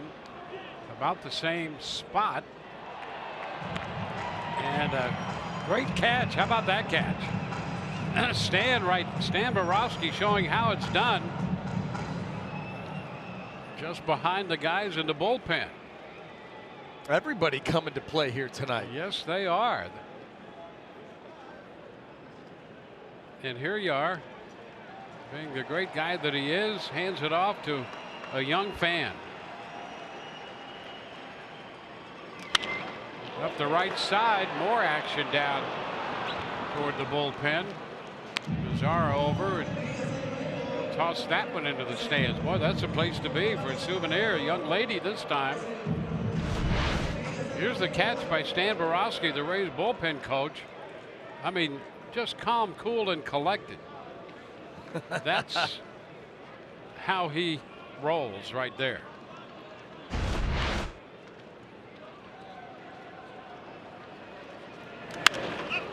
Another high foul out of play.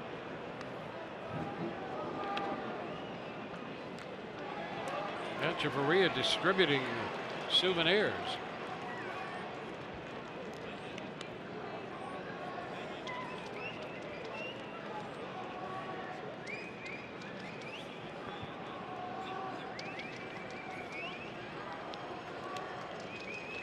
Another pitch. And he just got him to chase that time and strikes him out. Chavez stayed away from him, and finally the strikeout. First out in the bottom of the 5th. Watch every out-of-market regular season game. You can watch live at home, in your office, or on the go with MLB.TV. Your subscription includes MLB at Bat Premium, allowing you to watch live baseball on your favorite supported devices. Blackouts and other restrictions apply. Visit MLB.TV for details.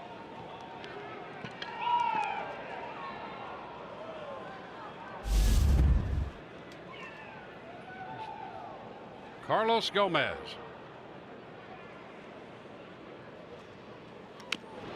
Fouls it, strike one.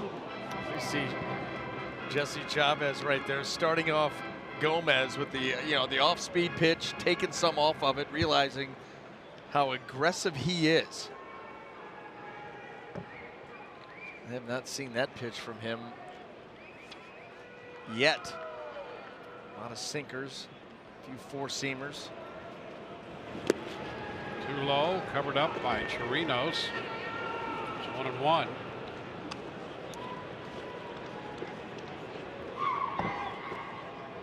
Rays opened with a run in the first inning. They scored 4 in the second. Another run in the third, 2 runs in the fourth, and an opportunity in the fifth. Ground ball to short. Robinson, the second one, high throw to first, safe there. So they had a chance for the double play. Turns out to be a fielder's choice. Wendell forced at second. That goes from the shortstop Robinson to Kiner Falefa. Well, they had throw wide. Yeah, I mean, listen, a couple of wide throws already, and this team has really struggled defensively here in 2018. Kind of a high flip, but turn, throws sails, and pulls Gallo up and off the bag. And C.J. Cron.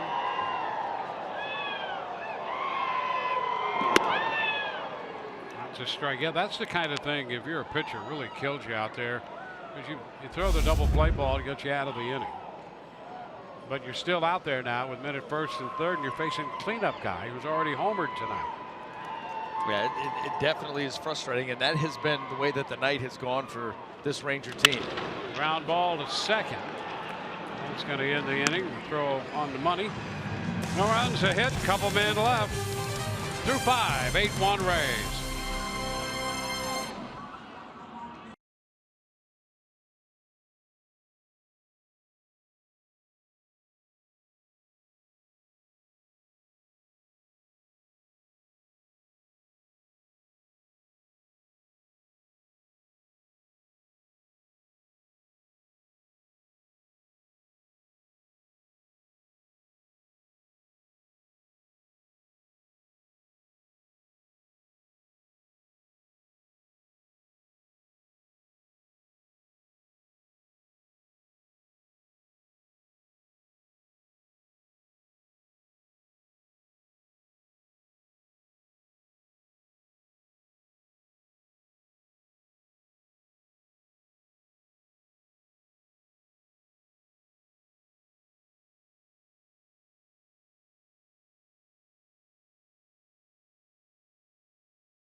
Through 5 innings, he's allowed 3 hits, 1 run with 8 strikeouts, has not walked anybody, and has gotten 8 runs of offensive support, a couple of home runs from C.J. Cron and Daniel Robertson.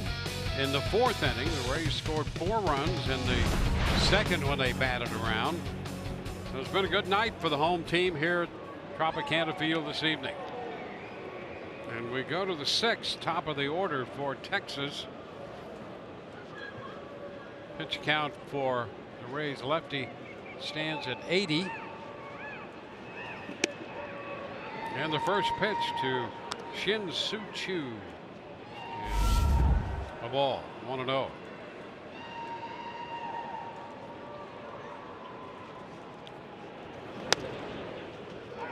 Strike at the knees.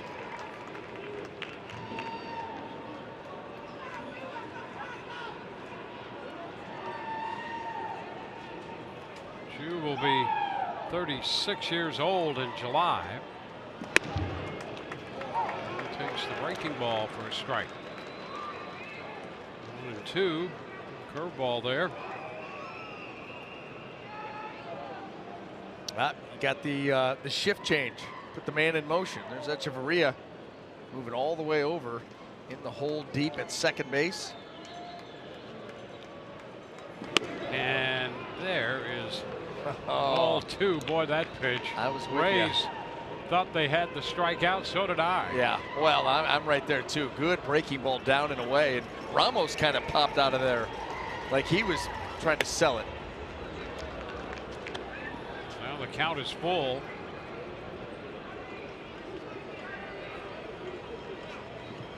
Yeah, how about this pace that Blake Snell? Taking the mound like a man who is in complete control of things. That's a cut to miss. Fastball 95. A couple of extra pitches to get him, but that's 9 strikeouts for Blake Snell. Well, you're right about the pace, and you're right about the presence on the mound of Blake Snell. Well, he's working very quickly. Has a good idea of what he wants to do, a plan of action. We've seen him be able to successfully mix all 4 pitches in. And that's not always an easy thing to do. Some guys have trouble mixing in 3 pitches, and let alone Blake Snell able to work in the fastball. He went with that early, and then all of a sudden it was the slider. The slider's gotten better as the game has gone on. A few changeups. Now we see some curveballs. Willing to use off speed when he falls behind in the count, which really messes with a hitter. And 97 doesn't hurt. Well, Drew Robinson is the hitter, and he's ahead in the count. That'll be a strike. Been a difficult run for Robinson lately, counting the 0 for 1 and a strikeout tonight. He's 0 for 14 and 12 strikeouts in that stretch. Looper into short center, and Smith can't hang on to it as he came in. And so Drew Robinson is aboard. He's going to get a base hit out of that. That soft liner into center field looked like it was dying. Mallex Smith positioned well. Just got to come in. Looked like he had a pretty good chance to make that catch. Well, had the glove on it. Everything pretty good.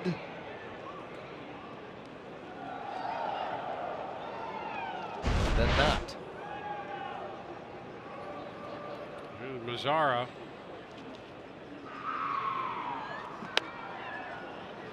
One ball, no strikes.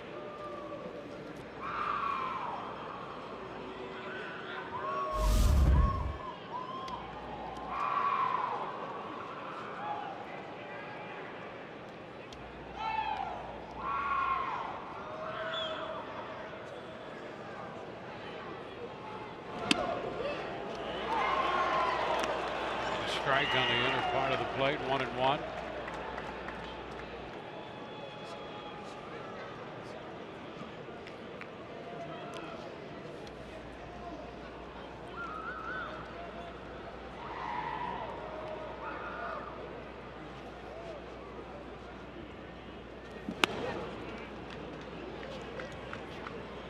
Two and one.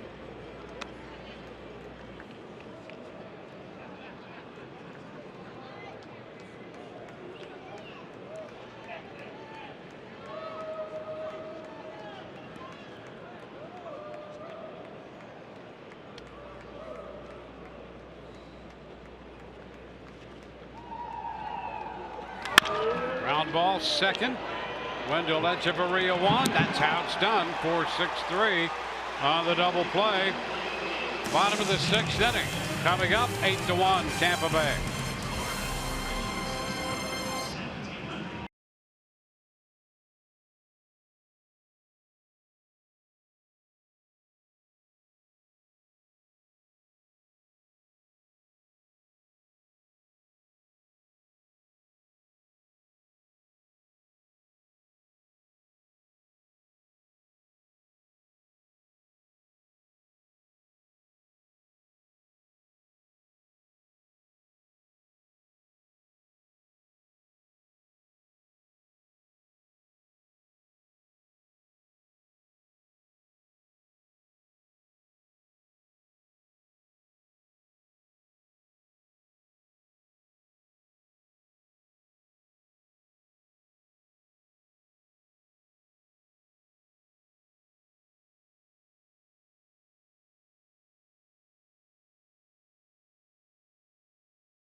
to go down on the farm. We're going to take a look at outfielder Josh Lowe. In just 10 games in Single A Port Charlotte, he is hitting .368, has 2 home runs, 10 RBIs. He was the Rays' first-round pick in 2016, 13th overall, so there's a lot to look forward to in this guy, guys.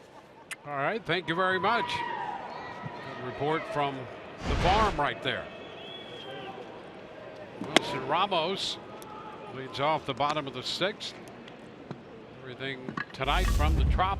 Good news for the Rays within this game as they have built an 8-1 lead. Now Ramos lifts one deep to center. Coach, he will go back, and that one's off the wall over his head.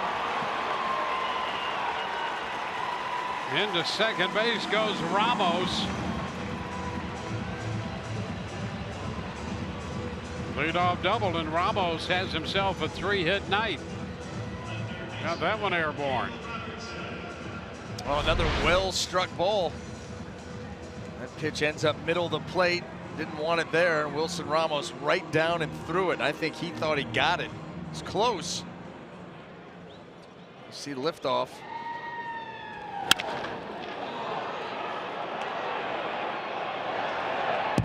Boy, it looked like Tochi too had a nice line on that ball, and then it all came unraveled at the end. Daniel Robertson chopping it down to third, and he's out of there. 5-3. Holding at second base is Ramos. Rob Refsnyder will be the next hitter.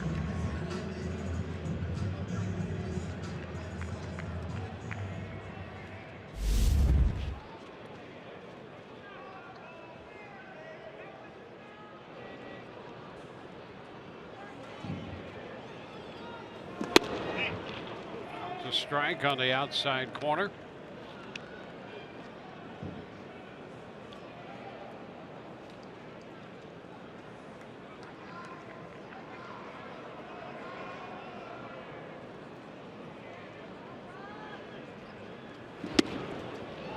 One and one.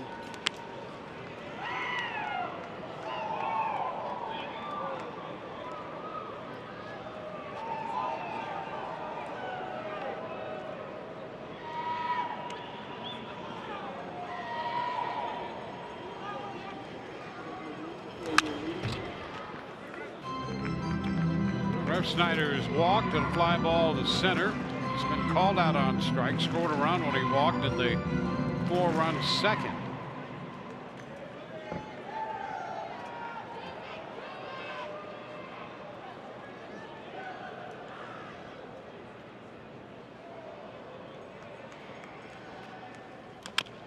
Taps this one, reaching for it, and it's a foul ball.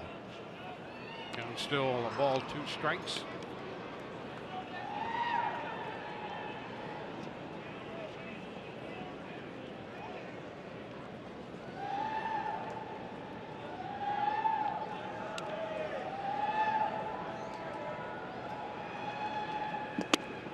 Takes it down and away. It's 2-2.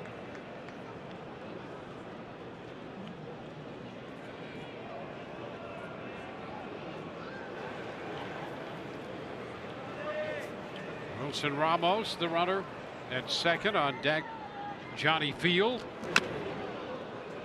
And a foul-tipped strikeout. Second strikeout for Chavez. Refsnyder heads back to the dugout. And if the Rays are to add on, Johnny Field will have to come up with a 2-out hit to do it. He walked and scored a run in the second inning.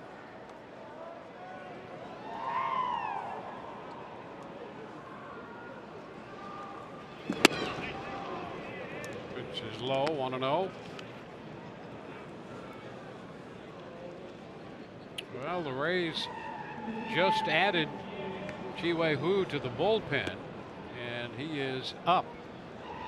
With Kevin Kiermaier going on the disabled list, the first move has been to add Hu to the bullpen. Well, that bullpen has gotten some work here in the early going. So you bolster that And he's up here, and so why not put him to work? Blake Snell, I'll tell you what, though, he's been throwing the ball extremely well. Popped up. Right side. Be grabbed by the second baseman. No runs. Leadoff double and a man left, and we're headed into the 7th inning. 8-1 Rays.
Rays pitchers strike out 10 hitters tonight.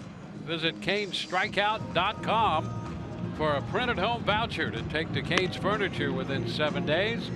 And there receive a coupon for 2 free tacos and chips at participating area Tijuana Flats locations. Restrictions apply. 9 strikeouts on the board tonight for Blake Snell as he faces the middle of the order. He starts the night 1-1, looking for his second win. And here in the 7th inning, he will face Adrian Beltre. Beltre twice has struck out.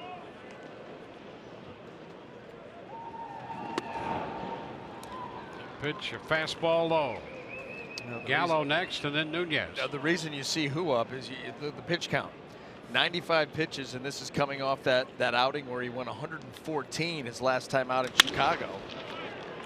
Base hit, lined on one hop into right field. Beltre aboard. Yeah, that was a career high for Snell in his last outing. With the lead the way that it is right now, they're not going to allow him to probably approach that number once again. Do a tighten up on those pitch counts, and if you're going to set a career high in one start, you're not going to set another career high the next time out. Promise you that.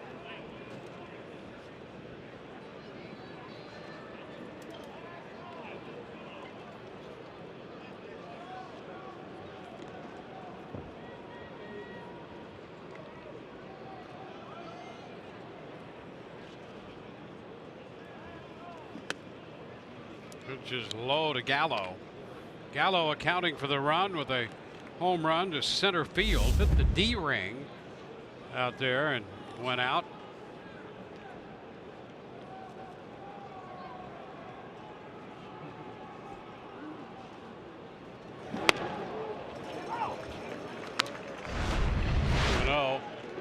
Check out Gallo here. Some interesting items right there on that list. Well, you got the swing and miss rate, but when he does make contact, it's for extra bases. Strikes out a lot. You would expect that. A lot going on there with Mr. Gallo. The true he probably is the epitome of the all or nothing hitter in today's day and age. Yeah, you're right about that. You know, there have been a few of those guys. I mean, Dave Kingman to a point. Rob Deere. Oh, yes. Remember him? Yes.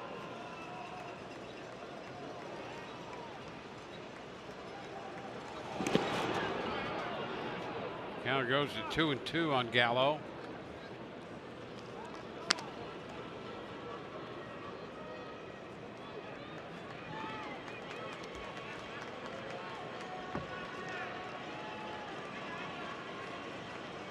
Well, the single by Beltre represents the first time tonight the Rangers have put the leadoff man aboard in any inning. And now we have a full count to Gallo.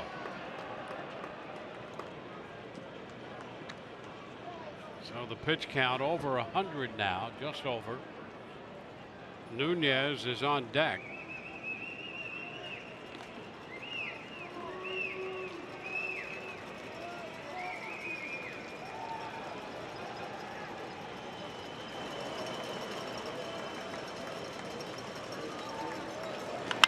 Little number, that's going to be foul. How about that? Almost an accidental base hit against the shift. Yeah, and that probably would have gone for extra bases. You're looking at second and third minimum. That ball dribbles over the bag and down the line. Everybody pulled all the way around. We saw it with the tags, and boy, oh boy, that would have frustrating if that ends up fair.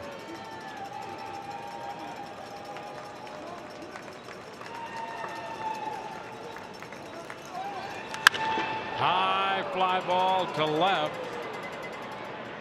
Field broke back. Now he comes in, keeping his eye on that one, and makes the catch. That's a big out to get Gallo there, and now Kevin Cash comes out to get Blake Snell. So with a little over 100 pitches, Snell's going to go 6 1/3 tonight and receive a nice hand for the job he turned in. And another very good outing, encouraging outing from Blake Snell. Now the call to the bullpen, brought to you by the Florida Lottery.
Evening.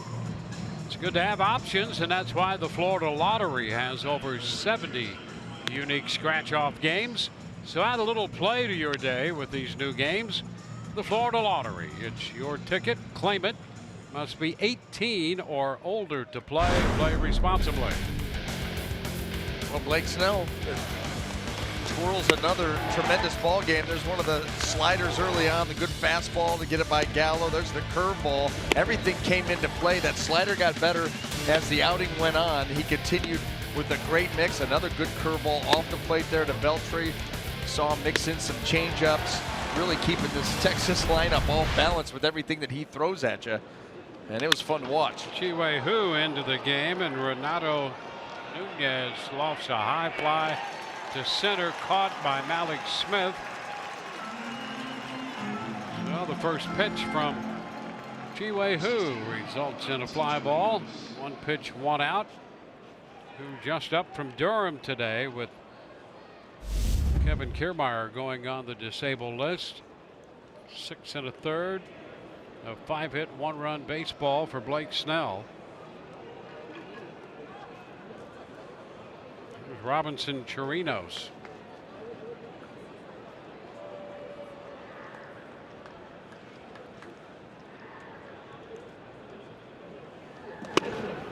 Swing and a miss. Who last pitched Tuesday for the Durham Bulls. He pitched 5 innings. Gave up 3 runs, had 6 strikeouts, 84 pitches. And that one.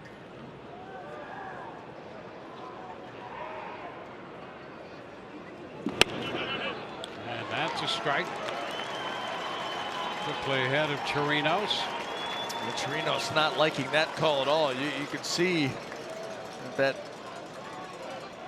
little strike zone over home plate. That ball looked to be right on the edge. But this is a frustrated team. You know, they got worked over pretty good by Blake Snell, and now who living on the corners.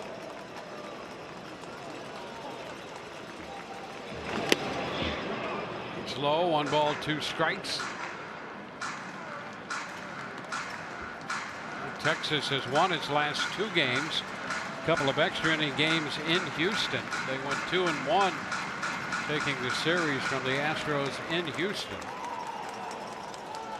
6-11 overall. They tried to stake out a claim in that series against the Astros. Fly ball short left. Field will watch it sail to him. No runs, 1 hit, 1 left. 7th inning stretch time. Rays lead 8-1.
Let's go places.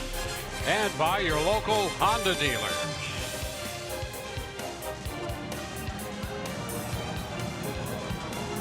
Blake Snell, outstanding performance tonight, 6 1/3.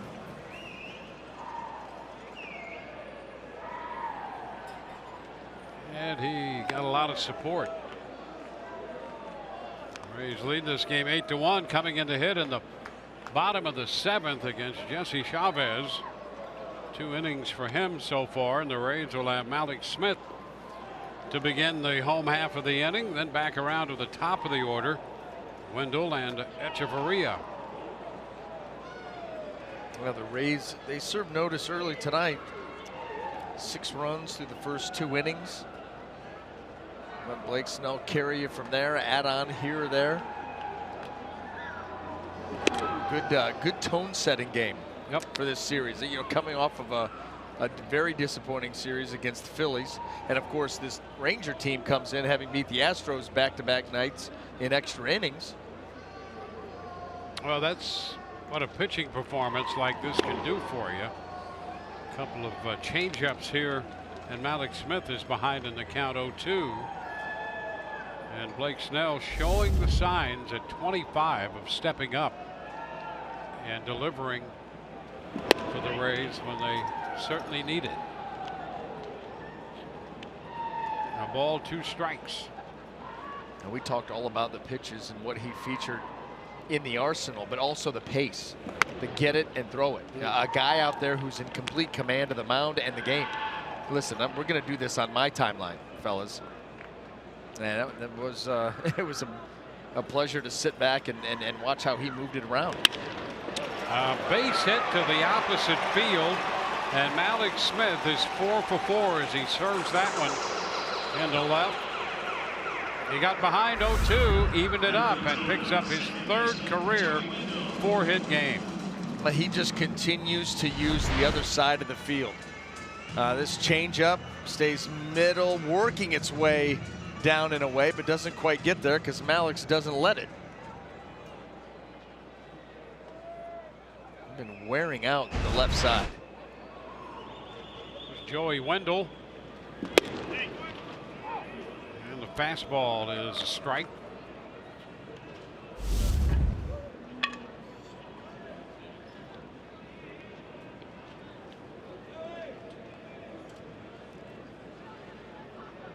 Wendell with the run batted in tonight. That pitch came in on him just a little bit with some late break. 0-2.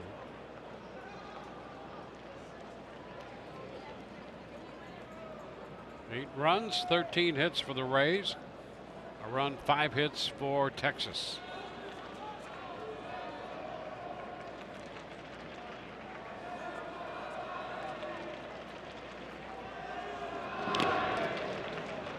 And a little piece of that one. Still 2 strikes. Rays got all of their runs so far off Martin Perez. 8 runs, 7 earned. They had a couple home runs off him. Crone and Robertson hitting home runs tonight.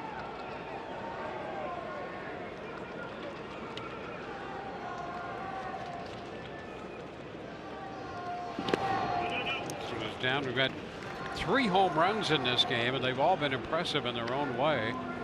Gallo hit one a mile off the D-ring for Texas, and Crone and Robertson get those home runs in the 4th. Crone to center field, and Robertson an opposite field shot.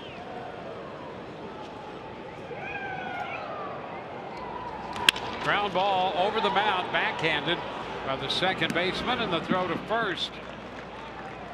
So they get the double play, 4-3. Kiner Falefa starts a 4-3 double play. Tomorrow on Rays Live, the pregame show presented by your Gulf Coast Honda dealers. It'll be a bullpen day for the Rays, and we will hear from and see Matt Moore as Michelle does a sit-down conversation with the former Ray and now Texas left-hander.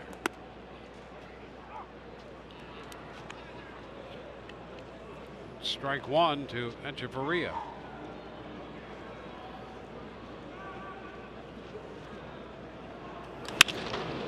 Into center field, that will carry out to Tochi. And the Rays are finished in the 7th. On to the 8th. 8-1 Tampa Bay.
Canterfield, our Toyota Inside Look, featuring Malik Smith at night at the plate. Well, right there, started it off, trying to sacrifice. That's all he's trying to do there, and instead ends up with a base hit, and then he's just going to wear out left field, right up left field line against the ship. Take a breaking ball, hammer that off of Adrian Beltre. How about another changeup down and away from Chavez? He drops it out there. You got to mix up your patterns when a guy continues to go like Malik Smith is going. Stay away from him, and he's perfectly fine hitting that ball the other way.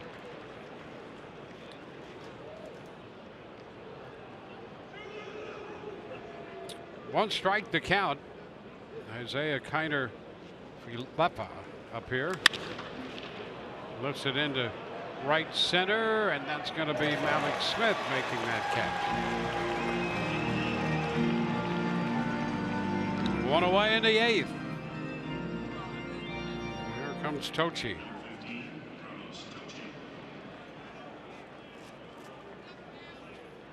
Chi-Wei Hu came on, got the last 2 outs in the 7th, and now the first out of the 8th.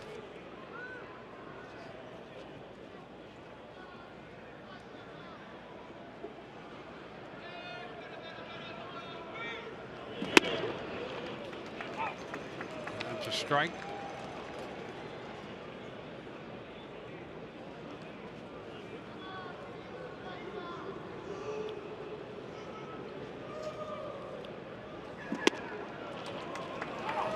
At the knees, 0-2.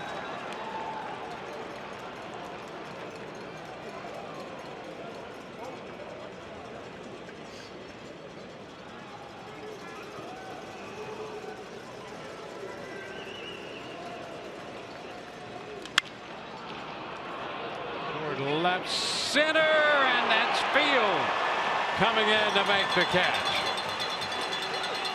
Ball started to sink on him out there. Johnny Field came on to grab it. Nicely done.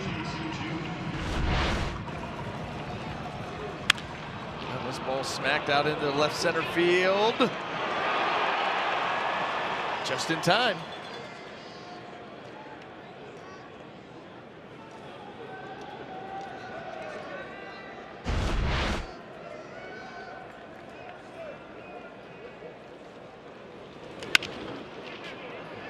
Chu now drops this one into that triangle with Smith and Field, and also out there Robertson trying to track it down, and a base hit for Chu. So Chu in that classic matchup of Hu versus Chu. Chu drops a base hit in there. Seems unfair.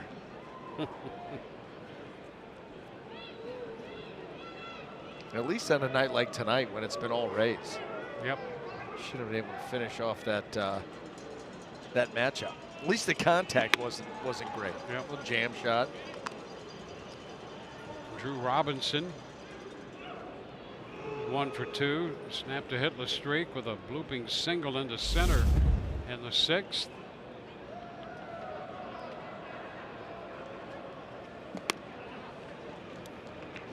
It's 2-0.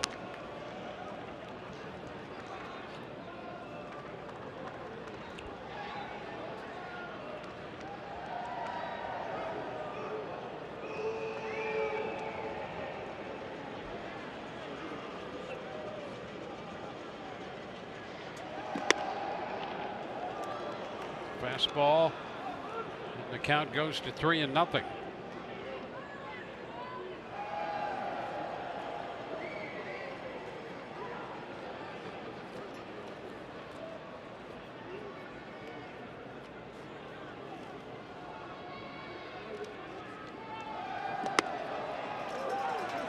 And 1.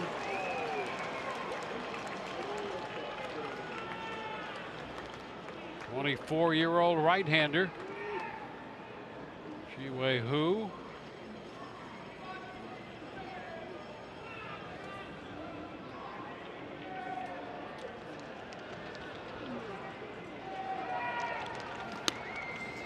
And he misses for ball 4. After getting the first 2 outs, now Chu dropped the base hit into left, and Robinson walks, and Nomar Mazara makes his way to the plate. Who was in a handful of games last year for the Rays, won a game and lost a game.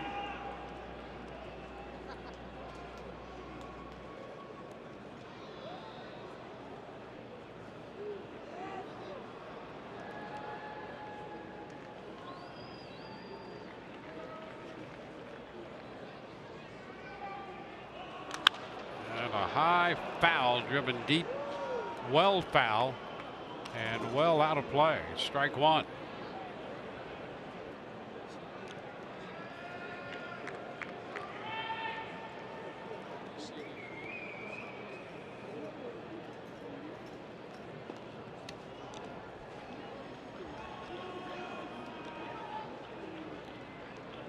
Want to know the count.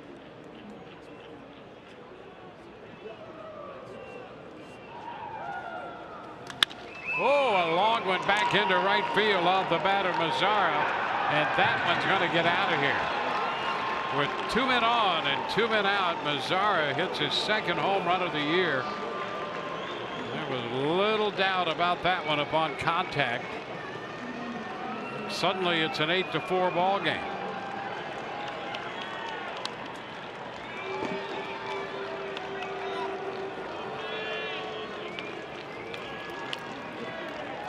Well, 2 quick outs, a blue pit, a walk, and a changeup. That just stays up, and Mazara strong enough to get out and around it. You see that leg kick, a lot of power. Well, that earns a visit to the mound for who? Cal Snyder on his way out there. The Rays get the veteran Romo up in the bullpen. Well, for a young man, just 23 years old, look at the RBI total. 170, and he's tops on that list among active players 23 and under. He's got a sizable lead on Cody Bellinger of the Dodgers. He's the only one with more than 100. Yeah, that's a pretty sizable lead for Mr. Mazara.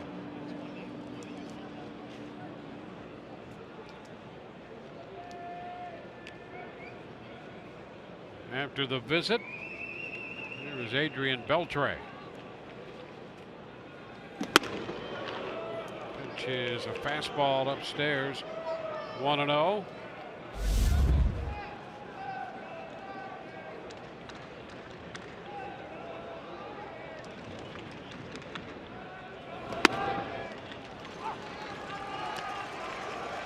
Ball 1 strike. There's Romo up in the bullpen, the 35-year-old right-hander, Sergio Romo.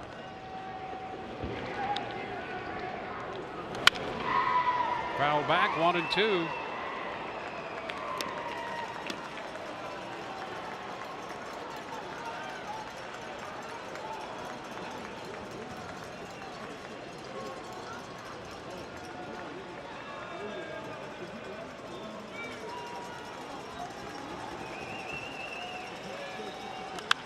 Popped it up. Will it be playable?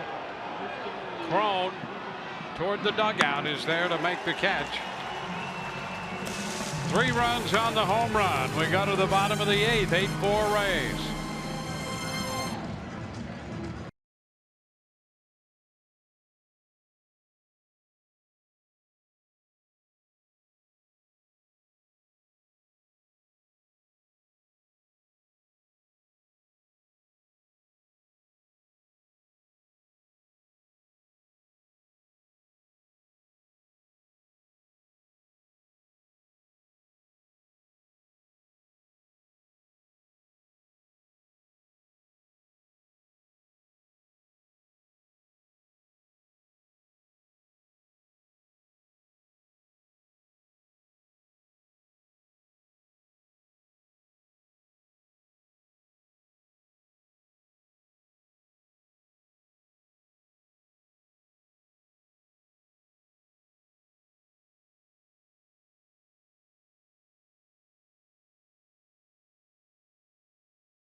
refreshing finish.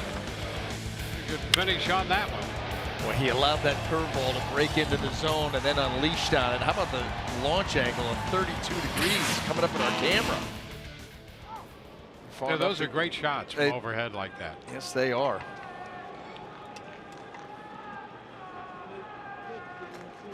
Carlos Gomez leading off, and he skies one to the right side. And the 0-1 pitch, and it'll be caught by Mazzara. You can't get those shots, Dwayne, at an outdoor stadium. That's all I'm going to tell you. Yep. Well, again, you speak the truth. And don't drop blimp on me. You still can't get those shots from a blimp. They're there. You can only get them from right there. Yep. I just want to know who's the guy that goes up there and services that camera. I'm telling you, the fearless crew member who goes up there and does all that. Is that our very own Gomez? Yeah. Mm-hmm. Yeah. Is it? Yeah. Yes. Chris Gomez Garcia. He's a brave man. He is. Pitch fouled back by Crone. Gomez cam. Coming right at you. Yeah. Look Look at the zoom out. Did everything he could. If it wasn't for him, we wouldn't be seeing that. I knew he ran the camera. I knew it was his camera. I didn't know that he serviced the camera. He just does it all. Yeah. And then rappels down, I bet. Yeah. Walks a tightrope up there. I mean, I can't even think about it. Just looking up there. You know can't what? even think about it. You know what? We are so weak and feeble if we don't do a game from up there sometime. There he is. Look, pay no attention to that man behind the curtain. There he is. Look, there's Garcia. It's too good. He is fearless up there. We should go up there and do a game from up there. One time, man. Listen, I don't want to go up there any more than you do. Yeah. But you'll do it. But I would do it for the show. For the good of the show. If I would do it for the show. Yeah, No question. What a great crew member you are, too. No. I have nothing to. I just, listen, I'll do anything for ratings. So stay tuned. Who knows what's going to happen this year, folks? Foul ball out of play. Yeah, that's a special angle from up there. We would be heavily involved in the monitors, without a doubt. Oh, yes. All the help in the world. There's strike 3 call to Crone. 2 up and 2 down.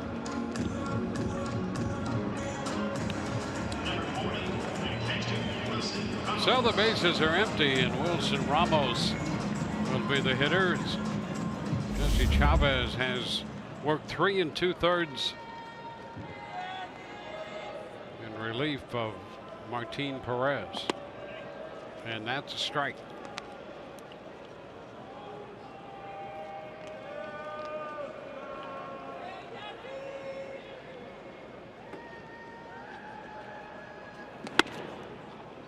A little high, 1-1.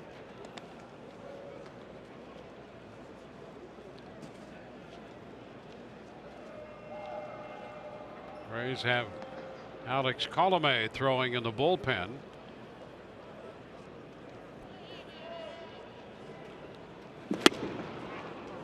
One and 2. There's Alex.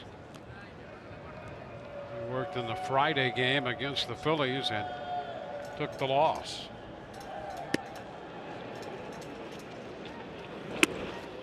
Now a 2-2 count on Ramos.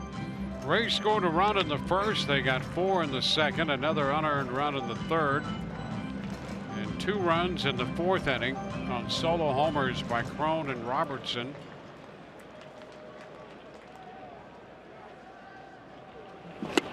And a cut and a miss, and they've had men on in every inning except the 8th, and the strikeout of Ramos ends that inning. 8-4 on to the 9th.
strikes, and Daniel Robertson has been very good. Take a look at this defensive handiwork. Now taking extra bases away from Robinson Chirinos. Well, I'll tell you, he has been, you're right, good in the field, and then takes that pitch down and away and gets it over the wall out there in right field, opposite field home run. Made another nice play in the hole going towards short on a hard hit line drive one hopper. I think that was in the first inning. All around tremendous night. And so we go to the ninth with Joey Gallo leading off, taking a big cut and swinging over that first pitch. Chi-Wei Hu out there on the mound. He got the first 2 outs in the 8th inning and then eventually gave up a 3-run home run to Mazzara. Got Beltre to end it. Fastball away, and it's 1-1. That went in around 93.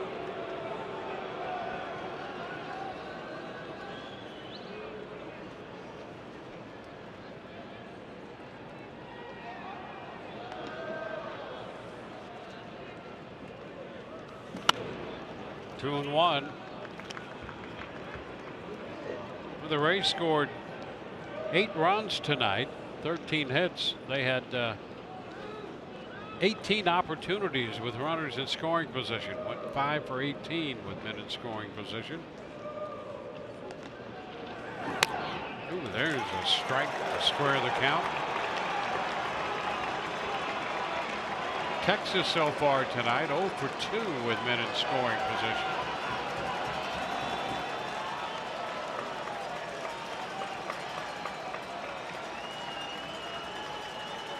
Gallo homered in the 4th. Big cut and a little piece of that one fouled here in the 9th inning to hold the count at 2-2. You've got that pitch coming out of the hand of Hu, and you're saying to yourself, is that a hard slider or a big cutter? Doesn't have a ton of depth to it, just enough to miss some bats from time to time.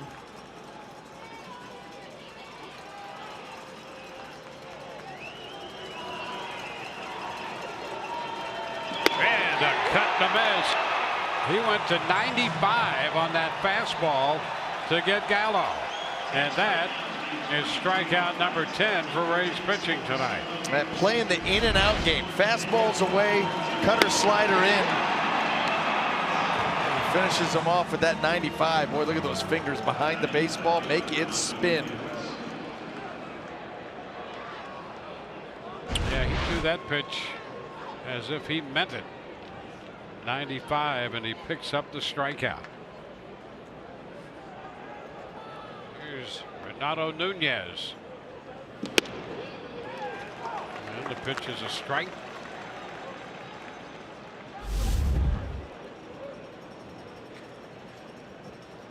One out here in the 9th.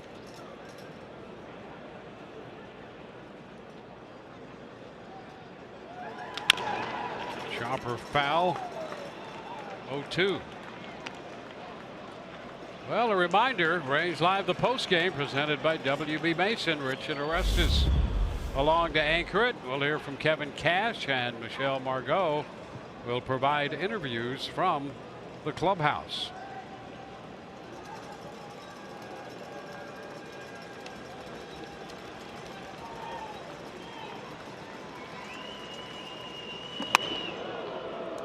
One and two.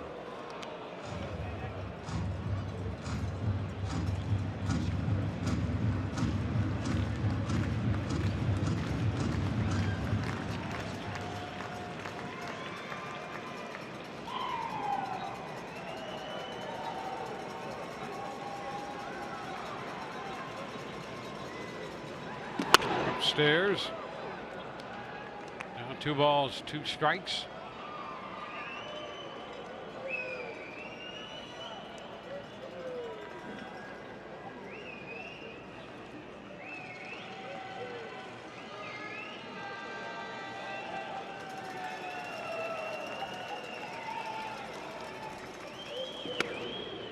Count is full.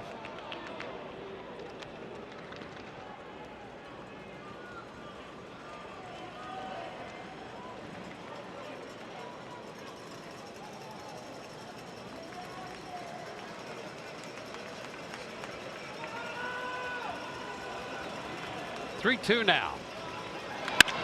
Sharply hit and a base hit into center field. Wendell was shaded on the shortstop side of the bag and made a diving attempt.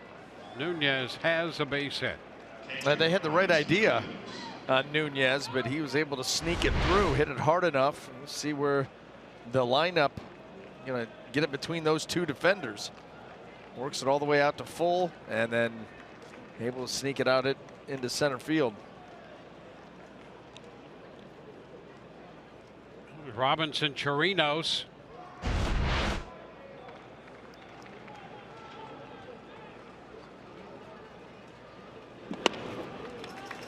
The pitch is a strike. Chirinos victimized in the 5th on a fine play we saw just a moment ago down at 3rd by Daniel Robertson.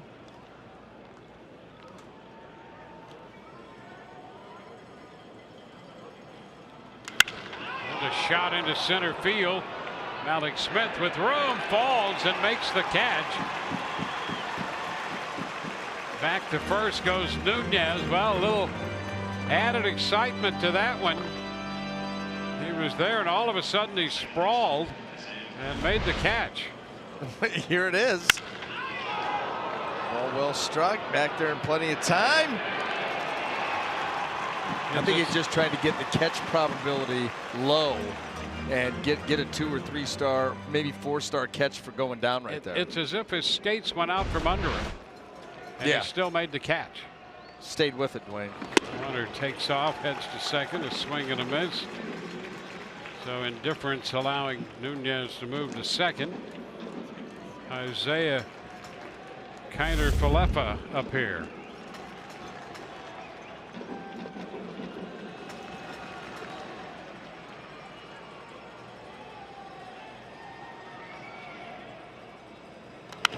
Foul ball back, 0-2.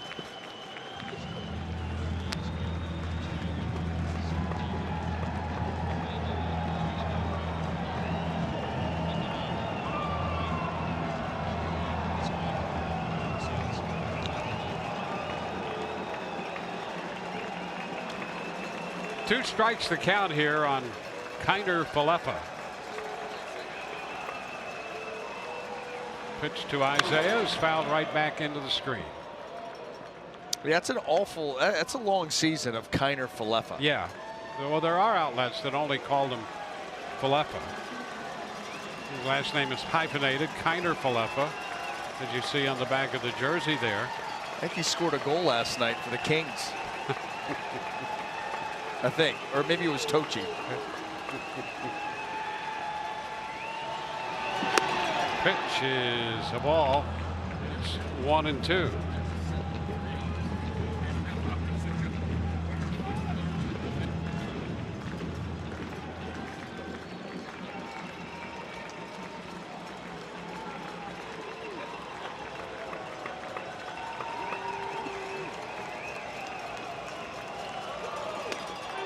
Strike 3 call. That's going to end it. And the Rays are winners. No runs, a hit, and a man left in the 9th. And the Rays take the first game of this series from the Texas Rangers. 8-4 the final. The Rays snap the 4-game losing streak. For Brian Anderson, Dwayne Stats, hope you've enjoyed the telecast. Rays and the Rangers again tomorrow. Stay with us now for Rays Live, the postgame. We'll see you tomorrow at 6:30.